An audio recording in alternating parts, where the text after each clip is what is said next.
Start. Call to order the North Smithfield joint meeting between the Town Council and the Municipal Building Review Committee Task Force. Joanne, could you start us in a prayer and a pledge, please? Sure.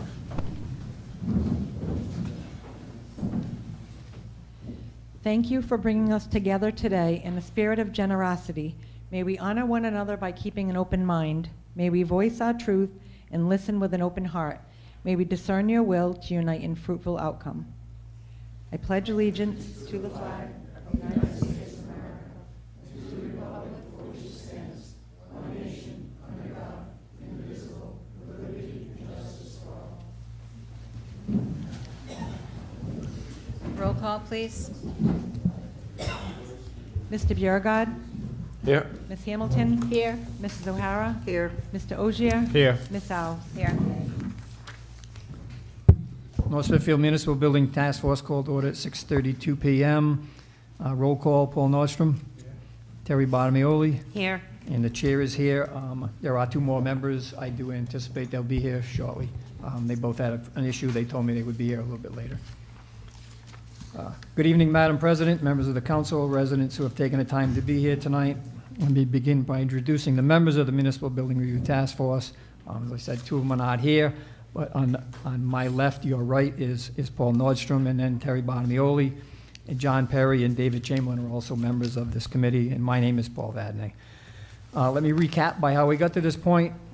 For those that do not know, in the fall of 2020, the task force met with the town council to discuss the repairs to the police station with the funds that remained in the bond after the town hall project was completed. After discussion, the council voted to have the task force do a study to see the difference in the cost to build a new police station versus the cost to bring the current building up to code and in line with police standards today. An RFQ entitled Police Department Renovation or Replacement Analysis was approved by the town and advertised in early November of 2020. 3 packages were received. A review committee made up of the police chief, Lafferty, town administrator, Zowski, and members Paul Nordstrom and David Chamberlain reviewed the submittals independently. Tecton Architects of Hartford was ultimately selected. They're here tonight to present a review of the need and an outline of the details of the project. And representing Tecton is Principal Jeff McElravy and Project Manager Rebecca Hopkins. And so at this time, I want to turn it over to them to do their presentation.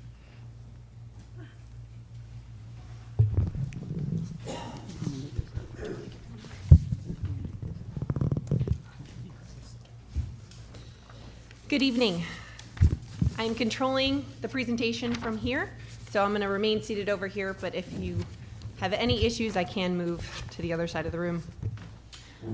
So thank you for that introduction, Paul. We just wanted to recap the specifics of the RFP and what the charge of the task force and subsequently our design team. So first and foremost, a thorough evaluation of the deficiencies throughout the building and grounds, including compliance with current public safety standards. Establishing the projected space needs for the department with keeping in mind future growth and adaptability, an evaluation of the suitability of using the current site for a new police facility while maintaining operations, and we'll talk a little bit about that when we dive a little deeper into the site evaluation. Preparing a conceptual design, and there's multiple here that we are again recapping for the recommended solution. Preparing opinion of probable costs to implement the solution, and then also considering operation and maintenance costs long term. So I think Paul kind of gave a clear recap of the design team, but to dive a little bit deeper into the team beyond Jeff and I, we make up kind of 2 pieces to a much larger whole. There are multiple different firms that comprise our team, including many engineering firms with different specialties, mechanical, electrical, plumbing, structural, civil, that all kind of create and add input to the overall design concepts. As a team at Tecton, we bring quite a bit of experience to the table with over 300 plus projects within the public safety market, over 35 years of experience with a local presence, but also national recognition. We also work with these consultants on a multitude of other public safety projects. There is a lot of continuity and feedback that we create a part of that overall project team. So the timeline of process, in progress. So again, Paul kind of recapped this, but to give a little bit more insight to when we came on board. So we were hired in early 2021, after which we started engaging in programming sessions, site evaluation, site test fits, schematic design, and estimating. We did thorough building evaluations with all of our engineers, looking at all of the deficiencies, not only programmatically and operationally, but also functionally. The results of that study were compiled into a report and delivered to the town council in the fall of 2021. Subsequently, a lot of additional effort occurred. Additional design concepts were explored. We were later hired for immediate repairs to the existing station as a result of that initial building evaluation. We looked at multiple different procurement options for the project. Again, presenting those results to the town and looking at a then subsequent reassessment of those space needs. So looking to bring that square footage down and looking at a few different alternates to the design concepts. So this iterative process continued through 2022 into 2023, where we are today in the fall, presenting a few different schemes, specifically a new construction scheme and highlighting some past effort, and then moving towards a ballot vote in November. So the current status, in partnership with the town, the Municipal Building Task Force, and the Police Department, we've completed conceptual design options for a new police headquarters with a few different options and schemes within that.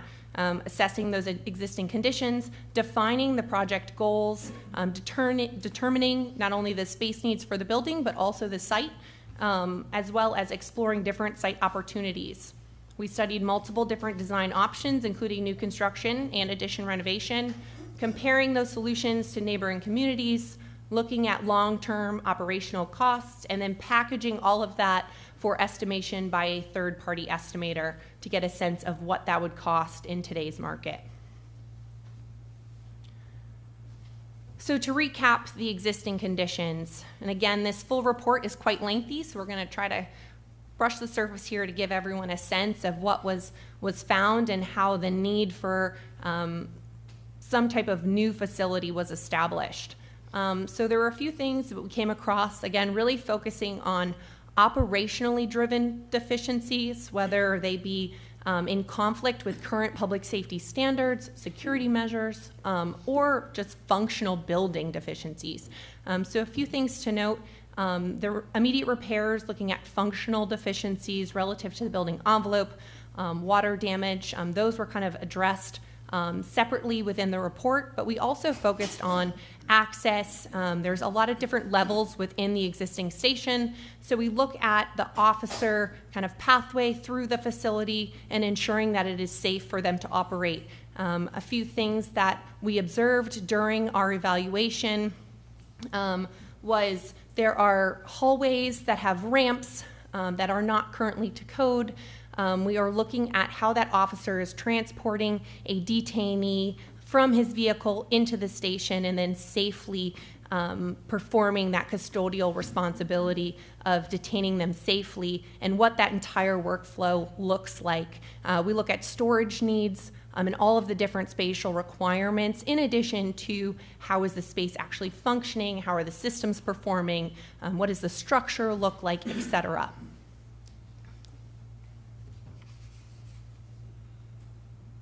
So some of those key takeaways.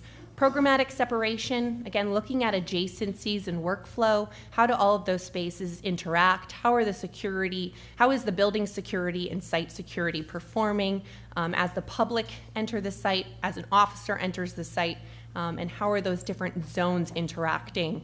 Again, I mentioned accessibility. We're not only looking at this from a federal ADA standpoint, but from a code standpoint. Are these ramps, stairs, lifts, all according in alignment with current standards? Looking at officer health and safety, I kind of mentioned that a little bit on how they are transporting a detainee from their vehicle into the station. Is that a safe pathway, and are they able to kind of move around and operate safely within the current facility? Constructability concerns, this came up specifically during that building evaluation and the fencing off of that front facade, looking at certain water damage that had gotten in from the roof and addressing those immediately. The interior environment quality, as well as that prisoner health and safety.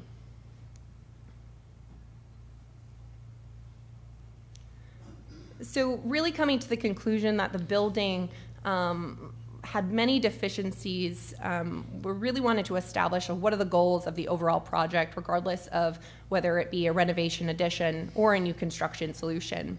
And a few things that came out of those conversations was health and safety was kind of first and foremost, whether it be the officers or the public visiting the facility. A level of professionalism to the space, ensuring that recruitment and retention can be maintained for the foreseeable future. Any space that is designed, allowing it to be adaptable. Policing has changed greatly over the last few years, and allowing any future designed space to adapt with the changing of that job.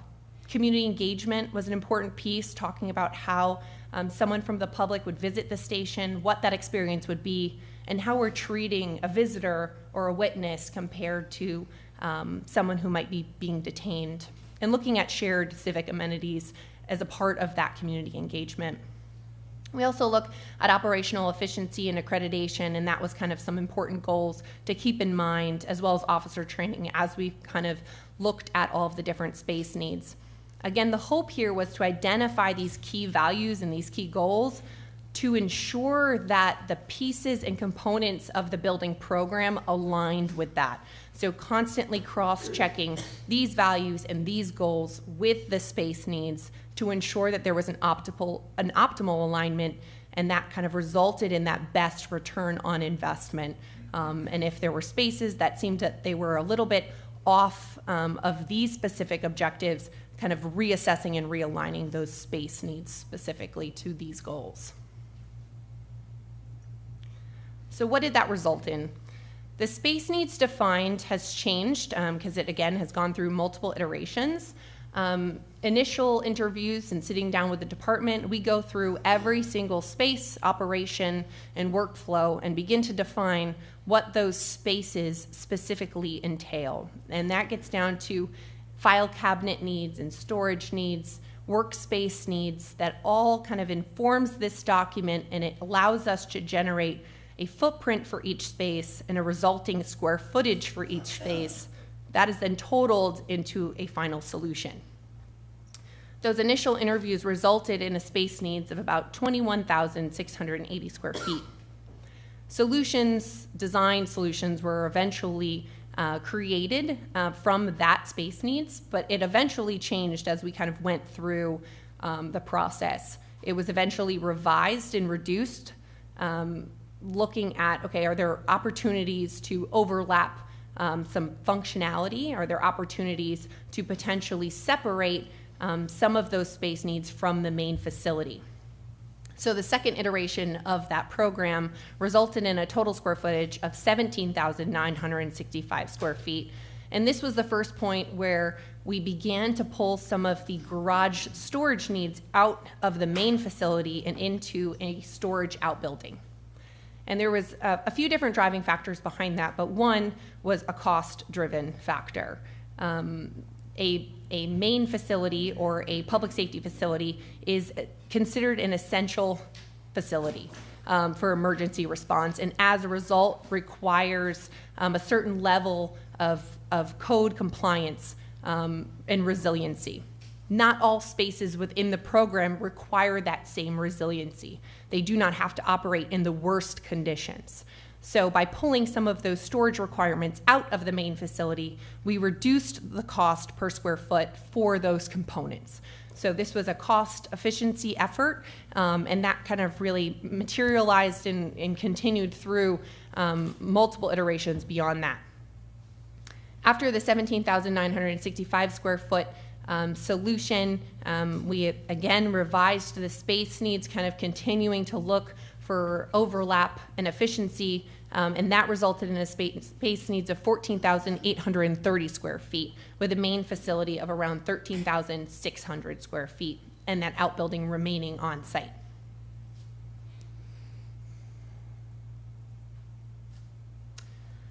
So from a site exploration standpoint, we looked at the existing site. A few other sites around town were discussed, but we really focused in on that existing site as an optimal location for high call volume area response, kind of looking across the board with the police department and how they are currently situated.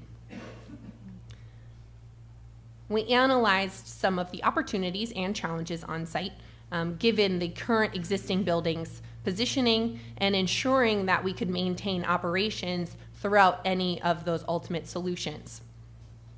Some of this analysis include neighborhood amenities, limiting potential expansion opportunities in the rear, so ensuring that we maintain that track and playground area and not impose any additional changes to that area. So all of our solutions stay out of kind of that zone at the rear portion of the parcel. We looked at kind of insufficient secured storage for vehicles being protected as evidence in the impound lot, as well as officer vehicles, concealing for unmarked cruisers, covered parking for any fleet vehicles, and protecting town assets. So looking at kind of that rear parking area and ways to improve that with any ultimate solution. We looked at different points of egress and entry into the site. As a public safety facility, we always like solutions to have multiple points of entry and egress off-site, always allowing response from the site in case there is a situation that blocks that kind of entry and access point. So noting that secure vehicles from the rear parking lot only have one way on and off the site. All of our solutions explored expanding that and giving two different ways off of the site internally in case there is a situation right outside the site that impedes that access or egress.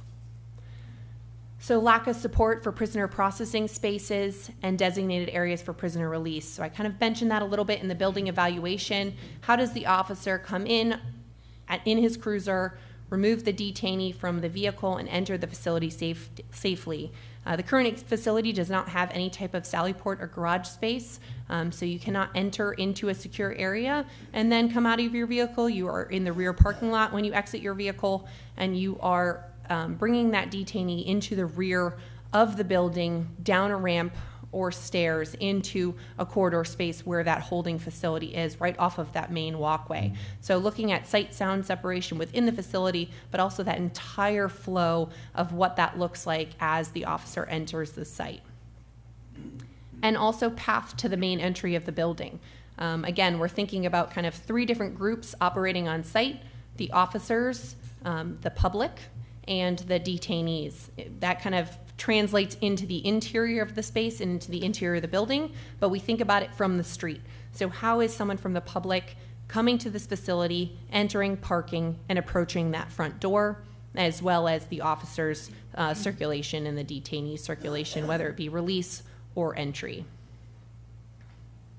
So those were a few just initial observations, and it resulted in, once we had that square footage from the program and kind of those initial observations on the site, it resulted in multiple different iterations of site exploration, and a few things that were discussed as a result of these different options. So we looked at new construction options, building behind the existing station so we can maintain operations while the new station was being constructed, and then subsequently either demoing that. So that was one thing we discussed. And the motive behind looking at how we are constructing on site is that we are ensuring that we're maintaining operations during construction and minimizing the need for temporary facilities. So again, as a police department, we need to ensure that they are remaining operational through every phase of this process. So a few of these schemes we looked at demoing the existing station and building new. That would result in the need for temporary facilities to house the department during construction prior to moving them into the existing facility. So that obviously comes with a cost for those temporary facilities. We are balancing that against, if we build on the site while they are operating, that might extend our construction timeline. So balancing all of those different kind of components to a potential solution. So we not only looked at, well, what if we demo it and build new and put them in temporary facilities and move them in?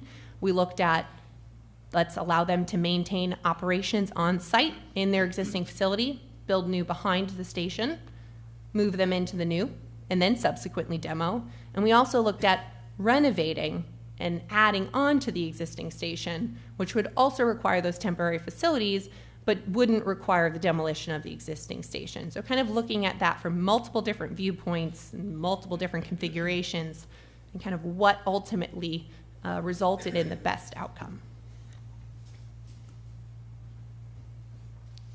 So just to give a little insight onto what modern day police station design looks like comparative to the current station. So this is just a sense of some of the different spaces that are created in 21st century policing facilities. And a lot of this is focused on a few different components. We mentioned officer health and safety and operational safety. Again, really thinking through all of those different workflows and ensuring that the design supports those in a safe manner, and that the building is designed in a way to support those. Best practices and national design standards, whether this be focusing on training and technology infrastructure, or simply detention and sight sound separation for the different individuals that are being detained. Those standards have changed greatly since your facility was built. So kind of thinking through that operation of pulling into the Sally Port, what does my prisoner processing and holding area look like? How am I transporting those detainees into the holding facility or into the cells? And then subsequently, how am I releasing them to ensure that they are being released on the public side of the facility, et cetera. We look at security measures, not only within the lobby, but also within the remainder of the facility. So ensuring that public lobby is welcoming, it is clear on where you need to go to get records or to get help, but also, that the officers within the station are safe. And in doing so, not creating a bunker-like situation, which many designs kind of followed in previous decades, but creating that more welcome public-facing side of the station as it is a civic building, as well as maintaining that officer safety. Two other pieces, and I think I've touched on the custodial responsibility of detaining individuals safely, but chain of custody. So from an evidence standpoint, we look closely at how evidence is brought into the facility and reducing kind of how that evidence traverses the interior of the facility and maintaining a tight chain of custody. So how does that evidence receiving area function? How is it then transported into the storage area, and what does that storage area, what does the protection of that storage area look like?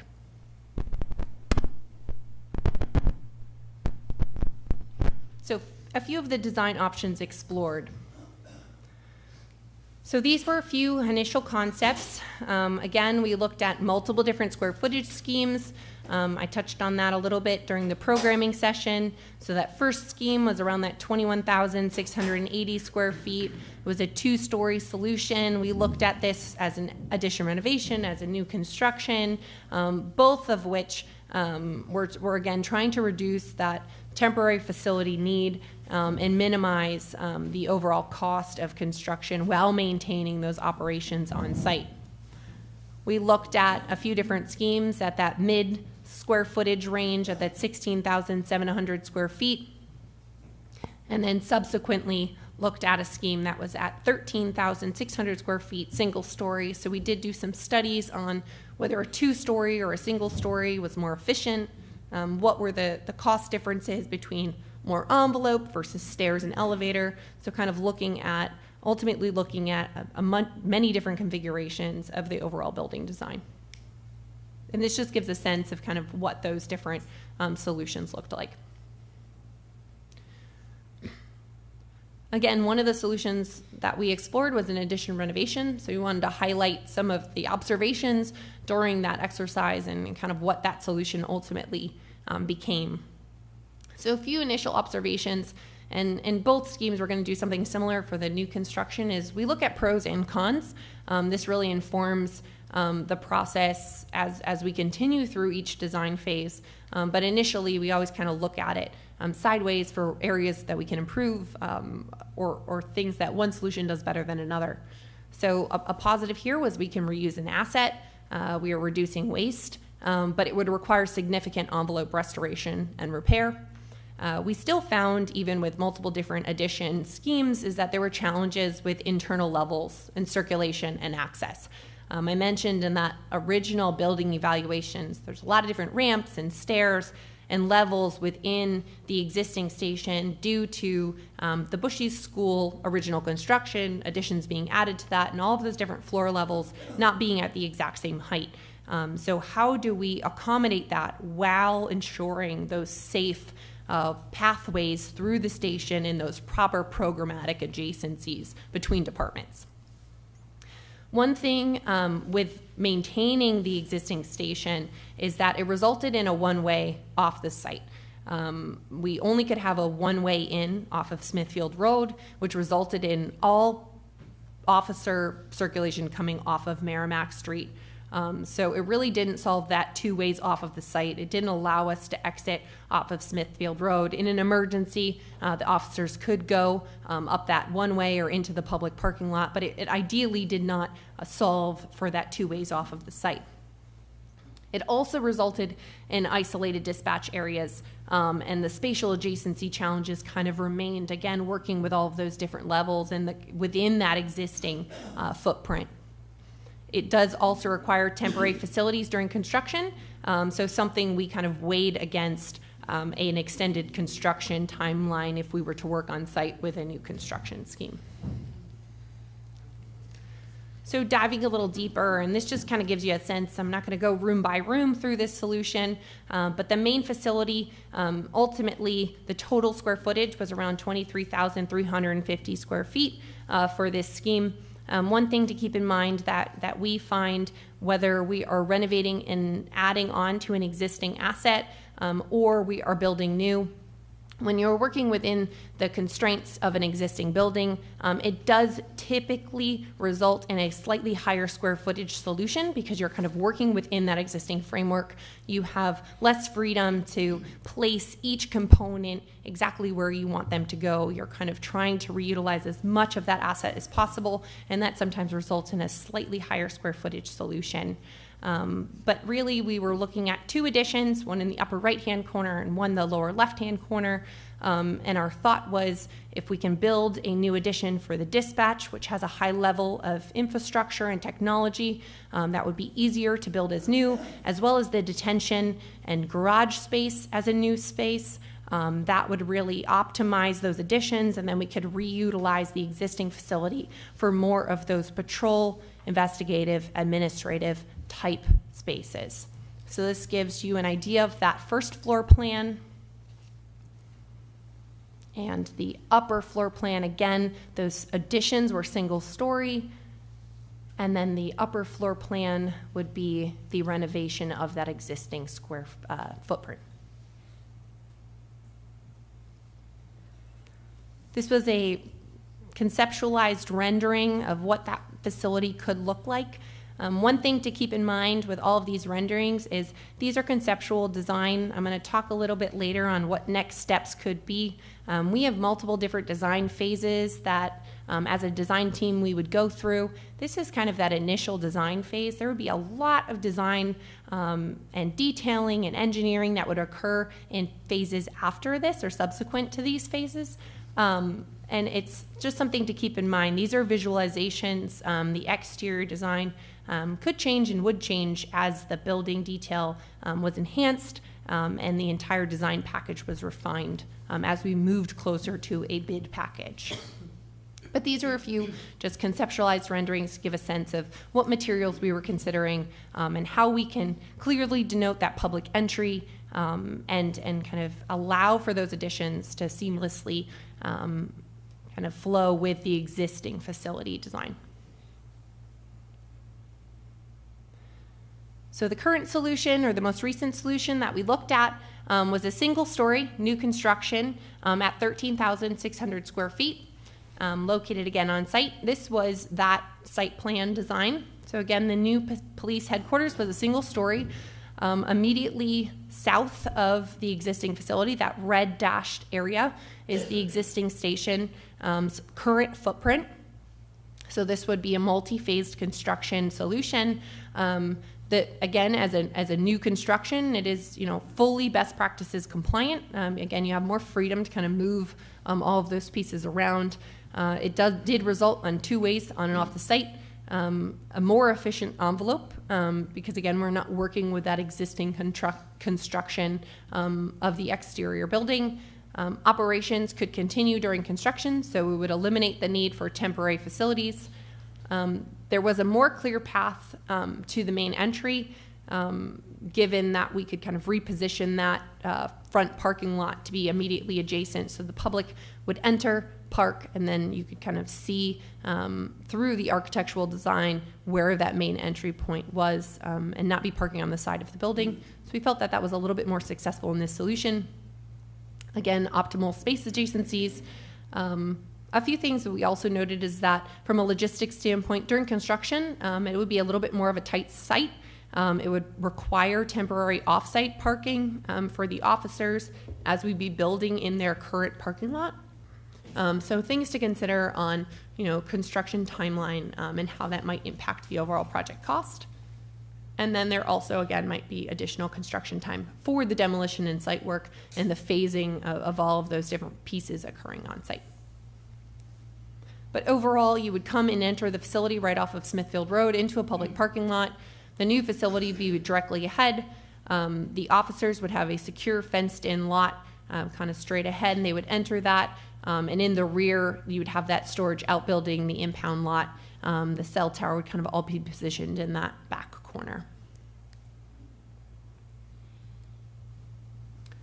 So this floor plan solution, again, you would have that main entry point. You would enter into the lobby, and you would have multiple public amenities right off of that space.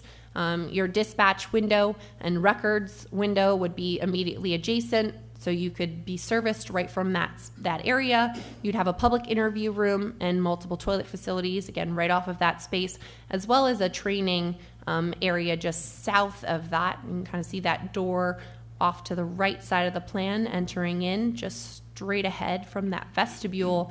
And if you kind of enter into that area, that would be a meeting space that not only would be used for officer training and could be accessed from the secure side of the facility, but also could be used for community events or by the public. The thought was also, again, looking at shared civic amenities, is that this could also function as the municipal court. Kind of working into the secure side, again, being very concerned about where the public is entering and exiting, but also where is the secure side for the officers. You'd kind of enter in, there's a door right off of that lobby, and you would enter in right into kind of that administrative area. You have a few offices right off of that corridor, including records, an archive, the chief's office, the captain, lieutenant's office, etc. Again, through that programming exercise, looking at ways to share that workspace, considering who is in the station per shift, and consolidating that space needs. So this is a substantial reduction in square footage. Again, looking to kind of optimize as much as possible the workspace and the areas being provided within the station.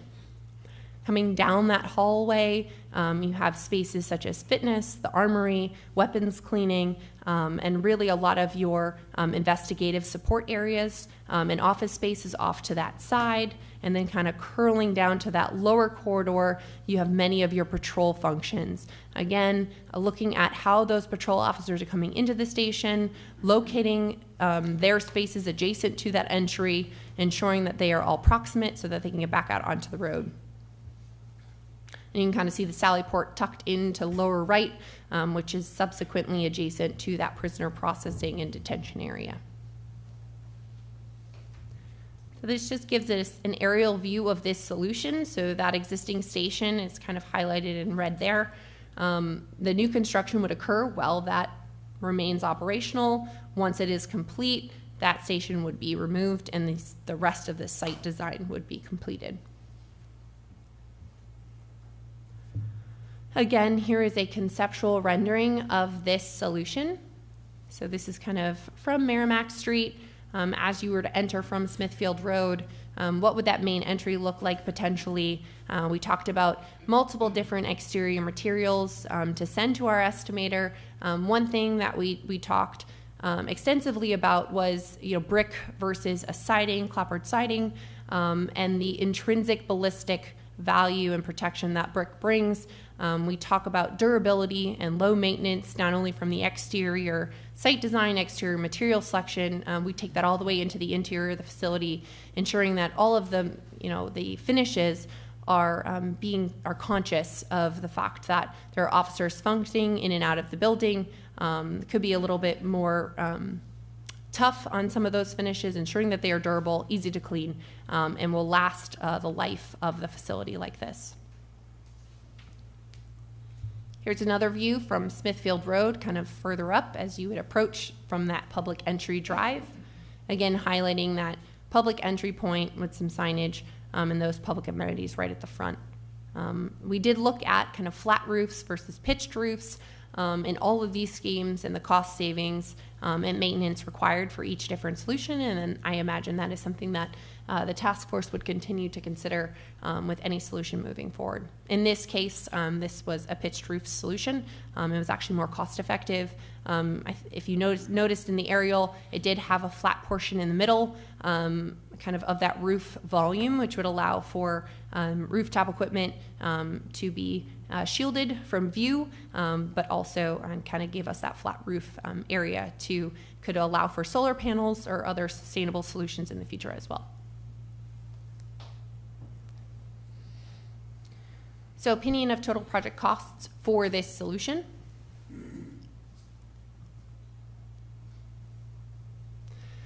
So again, at the conclusion of that particular scheme, it was sent to a third-party estimator who looked at our conceptual drawings and gave his opinion on the probable total project cost. And I'm going to highlight kind of each component of the total project cost and what it is comprised of. So the first kind of bucket is construction costs.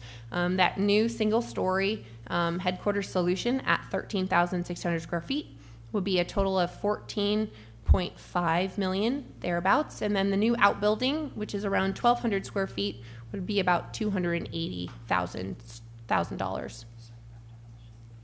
This includes site work and building demolition in this scheme, so that is all included in the construction costs. And I'm going to dive a little deeper to how we completely build that construction cost. But it does include all site work and building demolition required for this solution.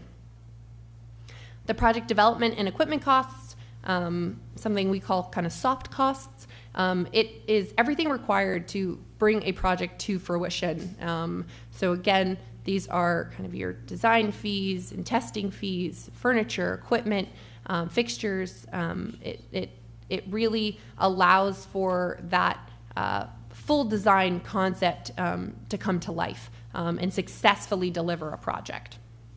The contingency is kind of that third bucket. This is a three-part contingency, but specifically we are concerned with construction contingency, which is also known as owner's contingency, and ensuring that we also have some project development contingency. And that totaled around $855,000. So the opinion of total project cost for the solution was $17.98 million. So essentially $18 million for the total project cost. A few things to note that we consider with any estimate is when we are assuming the project could be funded and when the project construction could begin. All of these costs are escalated according to that timeline, so we want to ensure that we are being consistent with that assumed construction start date and project duration.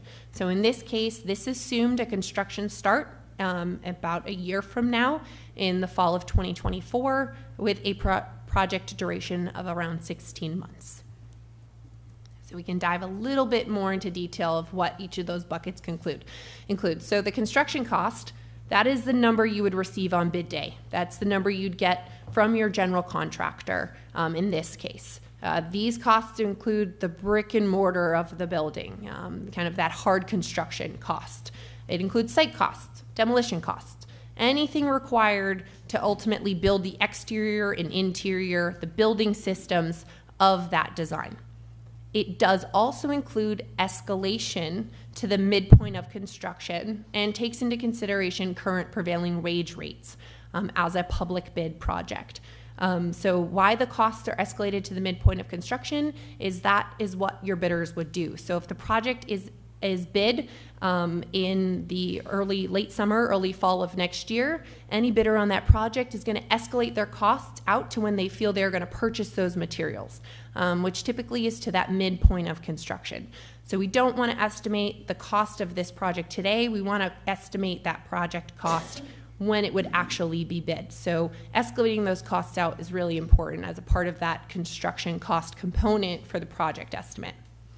That second piece, I kind of mentioned it as the soft costs. If that first bucket is the hard costs, the soft cost is those project development components: professional fees, testing and inspections, fixtures, furniture, equipment, communications. We talk about dispatch consoles and all of the infrastructure required to support those emergency communications, bidding costs, relocation costs, utility back charges, insurance, anything that would be required, again, to really bring that project to full fruition. So this is an all-in cost for the entire project. It would be a complete solution at the end of the day. And the contingency is the last critical component of that puzzle, ensuring that it is possible that during construction we come across unforeseen conditions. This can become especially important if you're working with an existing asset, so that we can ensure we're completing the project within budget. So a lot of those project development costs are estimates at this point. Eventually, we would go out and work with the task force to get actual quotes. So this allows for some give and take in all of those different areas. So it's important to carry those contingencies, again, to ensure that we are ultimately able to bring that project to completion within that overall budget. So within this estimate, there are 3 different types of contingencies being carried. That owner's contingency, which is on the hard costs, those construction costs. It allows for those unforeseen conditions, and not every change order during construction is a bad change order. This could allow for tweaks or modifications during construction if something is not as expected. So that allows a little bit of flexibility during the construction process. There's a project development contingency, again, to allow for any discrepancies with actual quotes received and the line items or budgets that have been accounted for within this budget, and the design and estimating contingency. And I want to mention specifically the design and estimating contingency and what is included in that and why we include it. So the design and estimating contingency is something that our estimator includes in his construction cost estimate, so that first bucket, because we are so early on in the design process. Because this is a conceptual solution, he is making, or she is making, some assumptions.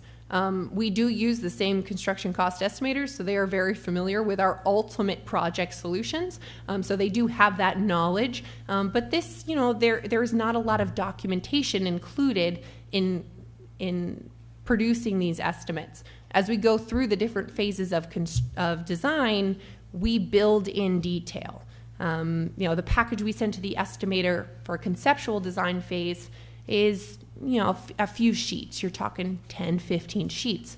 When we ultimately send a 75% construction document set to an estimator, you're talking about hundreds of sheets with many details, thousands of specification sheets. There's a lot more detail that we are providing to them, and that design and estimating contingency comes down because more knowledge is known. So that is something that kind of is rolled into that construction cost, but is important to know at this phase of development.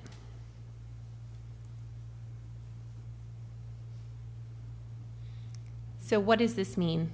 So we're going to dive a little bit deeper into the potential financing, tax impact, and many of our cost control measures that we implement throughout the design process, potentially moving forward with a successful vote in November. So potential financing options, and this is again just a hypothetical, given that total project cost, to give a sense of what the impact could be to you as a taxpayer. And there's a few different avenues that are being explored by the town, whether it be a level debt service or a modified debt service, but again, just giving you a sense of what that impact could be in order to aid in your decision making. So if the total project cost was $18 million, assuming this projection assumes a 20-year term, 40% interest, and looked again at incremental amounts on the tax rate, so level versus modified. In this case, the estimated tax rate impact would be about 68 cents per thousand. So how does that translate to different home values? So if a level debt service was added today, that tax rate would increase by 68 cents per thousand. So for a $350,000 home, that would look like $237 per year. For a $550,000 home, that would look at like $372 per year. So putting that into context, this would be a modified debt service approach, looking at how that tax impact could be reduced over the first 2 fiscal years of impact. So again, looking at this project long term, this wouldn't impact taxes immediately, but would be impacting fiscal year 2025, 2026. You can see that with a modified debt service approach, that estimated tax rate impact would be reduced for those first 2 years. And the town is looking at that in context to other existing debt with this proposed debt on the books. So that potential debt tax impact for 2025 could be just around 18 cents per thousand, and that tax impact for 2026 could be just about 18 cents as well per thousand, and that would obviously adjust with any future fiscal years beyond that. So give a kind of a big picture. I know this is a smaller image, but to be transparent on some of those projections, the existing and proposed debt service that exists within the town, looking at the long term and the proposed new and how those two interact. So I didn't know if anyone, Paul, did you want to add? Do you want to keep going? Okay. So just some of that total debt service on the right, and obviously if there's any questions, I know that we can as a group answer anything specifically, but after kind of that 5-year mark, that debt service drops from about 3.2 to 1.7 going forward. So a few of the cost control measures that we implement across our design process. So we mentioned that we send conceptual designs to a third-party professional estimating company. And this is something that we kind of hold as Bible from a professional standpoint. It's very easy to work a number to where you want it to be. I want the project to be $10 million, so I'm going to kind of work my estimate towards that objective. So it's really important that we kind of ask that third party separate entity for their professional opinion on what this solution would cost according to today's market. They also have a much better pulse on exactly what is occurring with supply chain escalation, and can give a much better sense of what that potential impact might be. We do continue that approach throughout all major design phases. So the third-party professional cost estimating that was completed at conceptual design is not the only time we will be sending that solution to the estimator.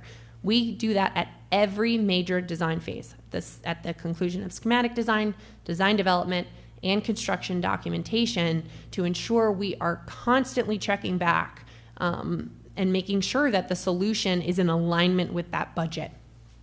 So that if we need to value engineer or we need to realign any components of the design, that we are maintaining and managing that budget. And that is something that needs to occur continuously throughout our process. We don't create the budget and then just kind of let it sit. It is constantly, it's a working document that we are constantly checking, modifying, and keeping up to date throughout the entire multi-month process. We also identify distinct portions of the work that can be packaged as alternates. So we look at ways where we can protect ourselves on bid day, where certain scoping items can be kind of packaged so we can know their specific cost. One example of what an alternate means in our world is that the outbuilding could be packaged as an alternate. I'm going to ask my general contractors to give me a cost for the main building and give me a cost for the outbuilding. That allows me to add and deduct from my ultimate accepted package. So again, protecting yourself on bid day to allow yourself to move forward is an important aspect of controlling costs through this entire kind of design and bidding process. We discussed product availability and certain items within our design that might be subject to extreme escalation and supply chain challenges. This was really important during the pandemic. We were able to successfully deliver a few different projects, but specifically a very large police station that was estimated prior to the pandemic and was built during the pandemic. Multiple components of that solution were subject to extreme escalation, or we were having challenges in getting that material or those pieces of equipment. So working kind of hand in hand with our estimators, with our engineers, and with our construction partners to allow ourselves to be nimble and change the design in order for us to have the most cost-effective response based on those current market factors is really important. So that's something we've continued to do and leverage to have those kind of continual conversations with all of those different parties to allow ourselves, again, to kind of control cost.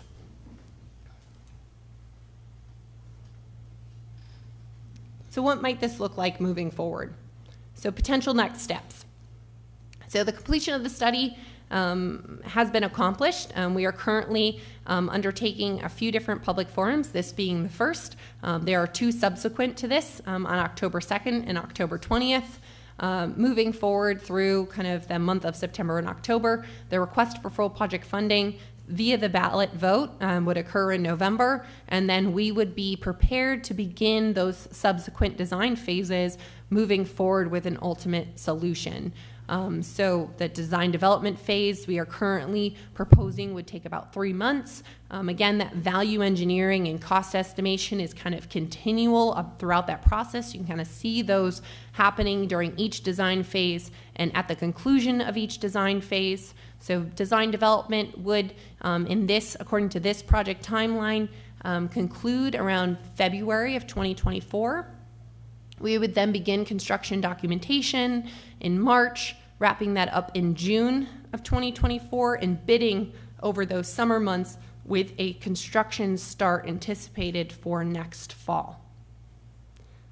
Again, if we were looking at that single-story new construction scheme with that 16-month project duration, that would put us around the beginning of the year in 2026 for a construction completion.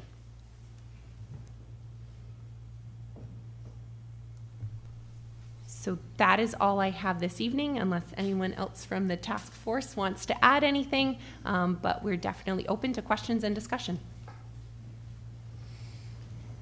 Open up the questions right now. Questions? If anyone would like to go up to the podium and ask any questions during this time? Okay. Thanks.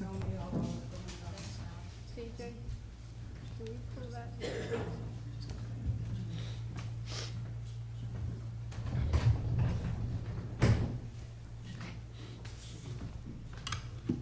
Is this one on? Yeah? Now it's on. Yeah, okay. Do I need to do the name and address thing? Yes, please. Mally Jones, 62 Ferrier Street. And I'll apologize up front because my numbers might be a little bit off because I left my phone at home, so I'm doing pencil and paper calculations. So I had a look. I've been looking at other towns that have been building from new, since I didn't want to look at the addition renovation numbers because they're old at this point in time. And I was a little concerned about the cost per square foot because it seems to me that it's kind of high compared to some of the other towns that are building right now. And so I did a little bit of math, and my square footage calculations for the 2021 numbers are different from yours because the document that's out on the website has a different final square footage number. But what I got for that is, if we look at just the construction costs, you indicated $684 per square foot in 2021. And that was on one of the sheets that you had. I added in the other costs because I think if we're paying all of that money, then we need to be looking at the full cost when we're calculating cost per square foot. And if I do that, then I get $825 per square foot. That's for the 2021 proposal. And I assume that those numbers were calculated in 2021 because when I looked at the table that you had where you compared it to other places, there was no increase in that last column where you did the projection out. So I assume that that means that those were 2021 dollars. Then I looked at what we have now, the most recent one, and like I said, my numbers might be off because this is the first time that I saw the breakdown into the construction costs and the others. That wasn't available to us until tonight. But what I'm looking at there then is a square foot cost for construction only of roughly $1,000 per square foot. And if we add in the other costs, we're looking at $1,212 per square foot with, give or take some change. So my calculations say that that's a 46% increase in the cost per square foot from the 2021 proposal to the 2023 proposal. And I'm wondering if you can address that significant increase given that, and again, this is just me doing research, but what I've been able to find out about non-residential construction costs over that time is that the increase is roughly 20%. And that it's leveling off now, that 2021 was the big year for construction cost increases. 2022 was not nearly as bad as 2021. And in 2023, we actually saw a drop in Q2, and then Q3 is slightly up. So I'm wondering if you can tell us what it is about this new design with the smaller footprint that results in a cost per square foot that is significantly higher than what's been happening in the industry in general. And again, I did look at non-residential costs because I know there's a significant difference between non-residential and residential construction costs. So that's my first question. So, there's a lot of different ways to break down that number because there's non-residential costs and then there's municipal construction costs working with prevailing wages. And I'm a little surprised that your data indicates some of the drops that it did. We saw substantial increases through 2020, 2021, and into 2022. We have seen a decline in the rate of escalation in 2023. Just today, I got some of my first really good market news in some projects by other people through an owners project manager that I work with. I got some reports of lower bids than estimates. And that's, of course, always great news for the community that benefits from that. So we may be seeing a little bit of a softening in the market, but that today was the first time I saw evidence of that. But we saw substantial increases. And one of the big issues that comes into play from some of those increases, particularly in the public market, is that we've seen a lot of public construction that have been tying up a lot of the contractors that work in that market. And then we've also seen some really relentless supply chain issues, and that's varied through the 3 years, the time frame that I spoke about. This year, it's actually far less than it was in the previous years. We are still struggling severely with electrical service equipment. So we are constantly working with our contractors to work around problems getting the fact that they start building the building and they want to get the electric service operational and they can't get the switchgear and the panels in place. So I think you are right that we are beginning to see some stabilization. Today's the new news I got just in the meeting before I came here is certainly a good sign. So, if we re-ran the estimate in 3 months, would it come down lower? I think that's a real possibility if the trends continue. That's one of the reasons we do rely on outside estimators. They have their thumb on the market of what's going on. And, in my many, many years of doing public bidding work, I know the dangers of making the numbers say what you want it to say. I think the other thing that I would be very careful about is we get questions about comparisons to other communities all the time. And it sounds like you've been reasonably thorough in your assessing of the square footage costs. But sometimes we'll get, the cost of a new construction on a clean site versus the cost of new construction with demolition and abatement. Right. Or we'll get a comparison of a construction cost versus a project cost. I will say, we also see that there's a question of inclusion. We aim to give you a comprehensive package so that the building is completely ready for move-in and operation. There's a lot of numbers out there that are, the construction only, and they don't include all the FF&E costs, or they don't include, a lot of the other costs. And we had a question from the task force, I think a couple weeks ago, looking at the fees that we assigned, and we were asked, well, what about civil engineering? I said, well, civil engineering is included. Mm-hmm. If you look at the AIA basic services, that's not a standard service. But we include that because we want to make sure that we're comprehensive.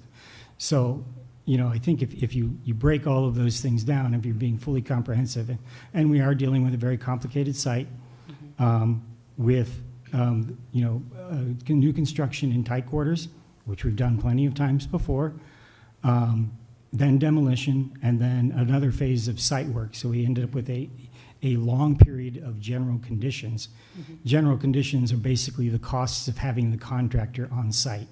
So his trailer, his staff, all of the storage facilities and everything, that has a monthly cost. And so duration plays into that a lot. In this case, in the early studies, the offset between temporary facilities and general conditions weighed in favor of general conditions. Mm-hmm. So, we see a lot of projects in this price point lately. We are seeing more variations regionally. Providence, Boston areas are staying pretty aggressive in terms of competition and, limited bidders, whereas Western Mass and certainly in Connecticut and maybe other parts of Rhode Island, we're seeing a little bit of softening. And I know that, my partner is in the school market. I don't do schools, but he's seeing the same kind of pricing issues that we're seeing in the police station market with the school market. So, I think there's still a lot of market conditions that are variable. Mm-hmm. And I was, we were all at the Station Design Conference in March. And it was interesting. It's basically a bunch of police chiefs and fire chiefs that are coming to learn about engaging in a construction project, and there are a whole bunch of architects there that specialize in this. And one of the things that the organization did is they polled, the architects and asked, okay, what kind of price increases have you seen over the past few years in the construction market where you're at? And what we did see when they put them all up on the board is there's incredible variation nationally. Some markets have seen way less escalation, and some markets have seen a lot more. The Northeast is one of those high markets where we've seen a lot of escalation, particularly during that 3-year window. So, one last comment about estimating. We're a little ways out. We're a couple years out from when the estimating point is. I've been doing this business for 37 odd years, and in my early career, I felt what it's like to get to bid day and it not match your estimate. And that's a bad day for me as an architect. It's a bad day for a community, and it's a bad day for the voters, because you have two choices: slash the project or ask for more money. Mm-hmm. I don't ever want to ask for more money. No, I've been down that. I don't want to do it. So if I'm being honest, am I protecting you and me by putting a little extra in that estimate? Yeah, you betcha. Because I don't want to be in that boat, and neither do you. The only other question that I had for you, and thank you for that. I mean, it was very challenging to look up a lot of this stuff because there were a lot of sites that I went to where I just felt like I couldn't use the information because they didn't break it down into residential and non-residential. I did look for sites where they separated out non-residential into different functions, and they would list them, but they wouldn't necessarily separate them out. I couldn't find an awful lot that just dealt with, for instance, civic construction, which I assume is the bucket that this would fall into. The only other question that I have then would be under construction costs. For the 2021, you used the escalation allowance of 7.5%. Did you use the same allowance for this one? And if so, in light of what's been happening in the market lately, do you think that you would revisit it? We did not use the same. We dropped it down to, I believe, 6.25%. Okay. You know, we had a long discussion with our estimator, you know, being that we do a lot of projects, you know, in different states and different areas, and with different estimators, we look across, you know, what our estimators are saying escalation is. And, you know, the estimator we used for your project has done right by us. We've never had a project go over budget. But at the same time, we also noticed, you know, deviations in some estimators' escalation numbers versus their general conditions numbers. So we did do a little bit of truth testing in that. We've actually brought down some of his general condition numbers to be more in line. We brought down the escalation slightly, but we were seeking to find that balance between our cadre of estimators. So, you know, based on the information I have today, I'm optimistic that maybe we're going to see a little softening in the market, but I would want to see a trend before I change that number. And, you know, certainly if the community chooses to go forward, if we do the next estimate at the end of design development and the market has changed, I mean, that will have a direct impact on your cost. And that doesn't mean we go find ways to spend it. It means that we, you know, that we relish the day and try to save the community money in the long run. Great, okay. And I have one other question that's not really for you, but it's related to this. And I think it probably goes to, well, I don't see us here actually, but just for the council and the town administrator in general. When we're looking at that increase in the mill rate of 68 cents, can someone give me an idea of how much of the 4% that you're allowed to increase the total levy by, how much that would take out of that 4%, what we would have left over? Because I know that, for instance, contracts that are coming up are pretty significant. I mean, you've got some increases of 3% going on there. And so it seems to me that if that 68 cents constitutes a large chunk of that 4%, then you have two really tough decisions. You either cut back on other services, or you have to go to the state and ask if you can go over the cap of 4%. Neither one of those are great, but I think that that is also some information that perhaps the public should know about this. How much of that 4%, pardon me, how much of that 4%, this 68 cents per thousand is going to get reduced by, essentially. So I don't know if anyone wants to try and answer that now, or if maybe that goes to the next meeting, or. That's a finance question. We can certainly look at it. I certainly would not recommend going above 4% levy, not at all. Okay. We'd have to find cutback measures, and that'd be up to the town council. And certainly, as you know, the budget works. The departments submit their budgets. Can you give him the mic, Administrator please? looks at it, makes recommendations. I'll start again. The budget's presented by the departments. It's their wish list. It goes to town administrator, takes a look at it, makes recommendations. From that point on, it goes to the budget committee, and the ultimate decision lies with the town council. So the question about asking for an increase in a levy, I certainly wouldn't support that. So we'd have to find cost-saving measures. Okay. Do you? So I do know that we would be exempt. It exempts the 4% cap does not. No, let me just restate this. So if we You're on the right path. So if we go out for a bond, we do not have to stay within the 4% cap.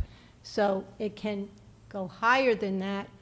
Therefore, those services you're considering and contracts that we have to honor would be honored. So it can exceed the cap when there is a bond in that particular year. Okay, that's helpful to know, because I actually asked the finance director about that, and he said that that it had to fall under the 4%, that it was part of the 4%. So if it's not part of the 4%, then something that I would really like to know, and I'd like an accurate, so maybe we could do this in the next information meeting, would be how much of, if we took that 4%, how much of the 4% does the 68 cents constitute? So that then we can, and what a percentage that is, because if that's like 3% and then we're adding 4% for the town, then we're looking at a 7% tax increase. Yeah. So I'd like to know the percentage for that 68 cents, please. Okay? Madam President, just to follow up with Ms. Hamilton, there were 8 exemptions to that 4% cap, and one of them is a public referendum vote. So when the voters vote, if they approve this, that gives them the ability to override that 4% cap. Yeah, no, But I the get big telling slide of this whole thing, if you go back to number 37, was your existing and proposed debt service, which is a line item in the budget. And so it's right there on the screen now. And so if you look as the existing and proposed, adding the $18 million debt service, that line item is going to go from 3.7 down to 1.6 within 4 or 5 years, because you're eliminating and retiring almost $27 million of debt. So that one line item is going to show a savings of over $1 million. I understand that. And so there's a reduction just in that one line item in the overall budget of the town, because we've lined up probably at the right time to look at this with all that debt that's retiring. And so there's a follow-up question. So that 4% increase that we're talking about, just this one line item, has a decrease of probably 2% or more in your total budget. And the follow-up question to that, obviously, is when we're seeing that decrease, when we finish paying off, that particular bond, so that our bond service drops like that, that means the town has finished paying that debt, which means that I have finished paying that debt, since I'm the one that's paying it. So then the question becomes then, with something like that, is are we going to be seeing at least some tax relief in the form of a tax reduction at that point in time? But that doesn't change the fact that it might be 7% for, in 2025, for instance, or 2024. And I just would like to know that. I think that that is information that will be helpful for people when they're thinking about this. Because for me, it's like the pocketbook is important. So, thank you.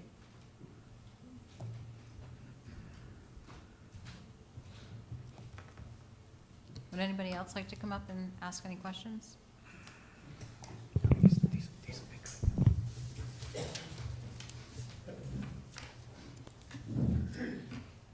Mike Rapko, 25 Old Greenville Road. My sinuses are blocked, so I can't even hear myself speaking, but hopefully we'll get through this. It's unfortunate, talking to the architectural firm, it took 2 years to change the size of the building, going over 20,000 to 13,000.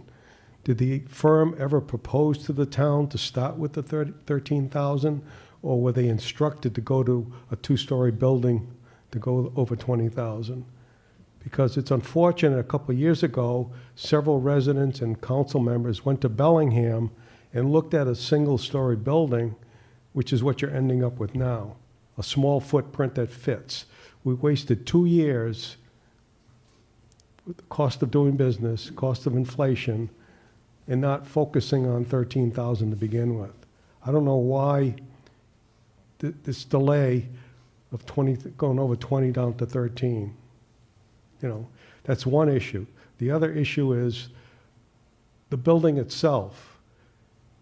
5 years ago, the council and the building committee were told the roof had to be fixed because you're going to damage the brickwork. Fix the rubber roof. It wasn't done. So now we've got a serious damage to the building, which is going to increase the cost of renovation. Also, emergency management moved out of the building, created a lot of vacant space. There was a big fight years ago about where to put emergency management in the building.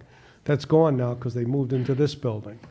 So now you have this building called Bushy, and it's got all this space, 15,000 square feet?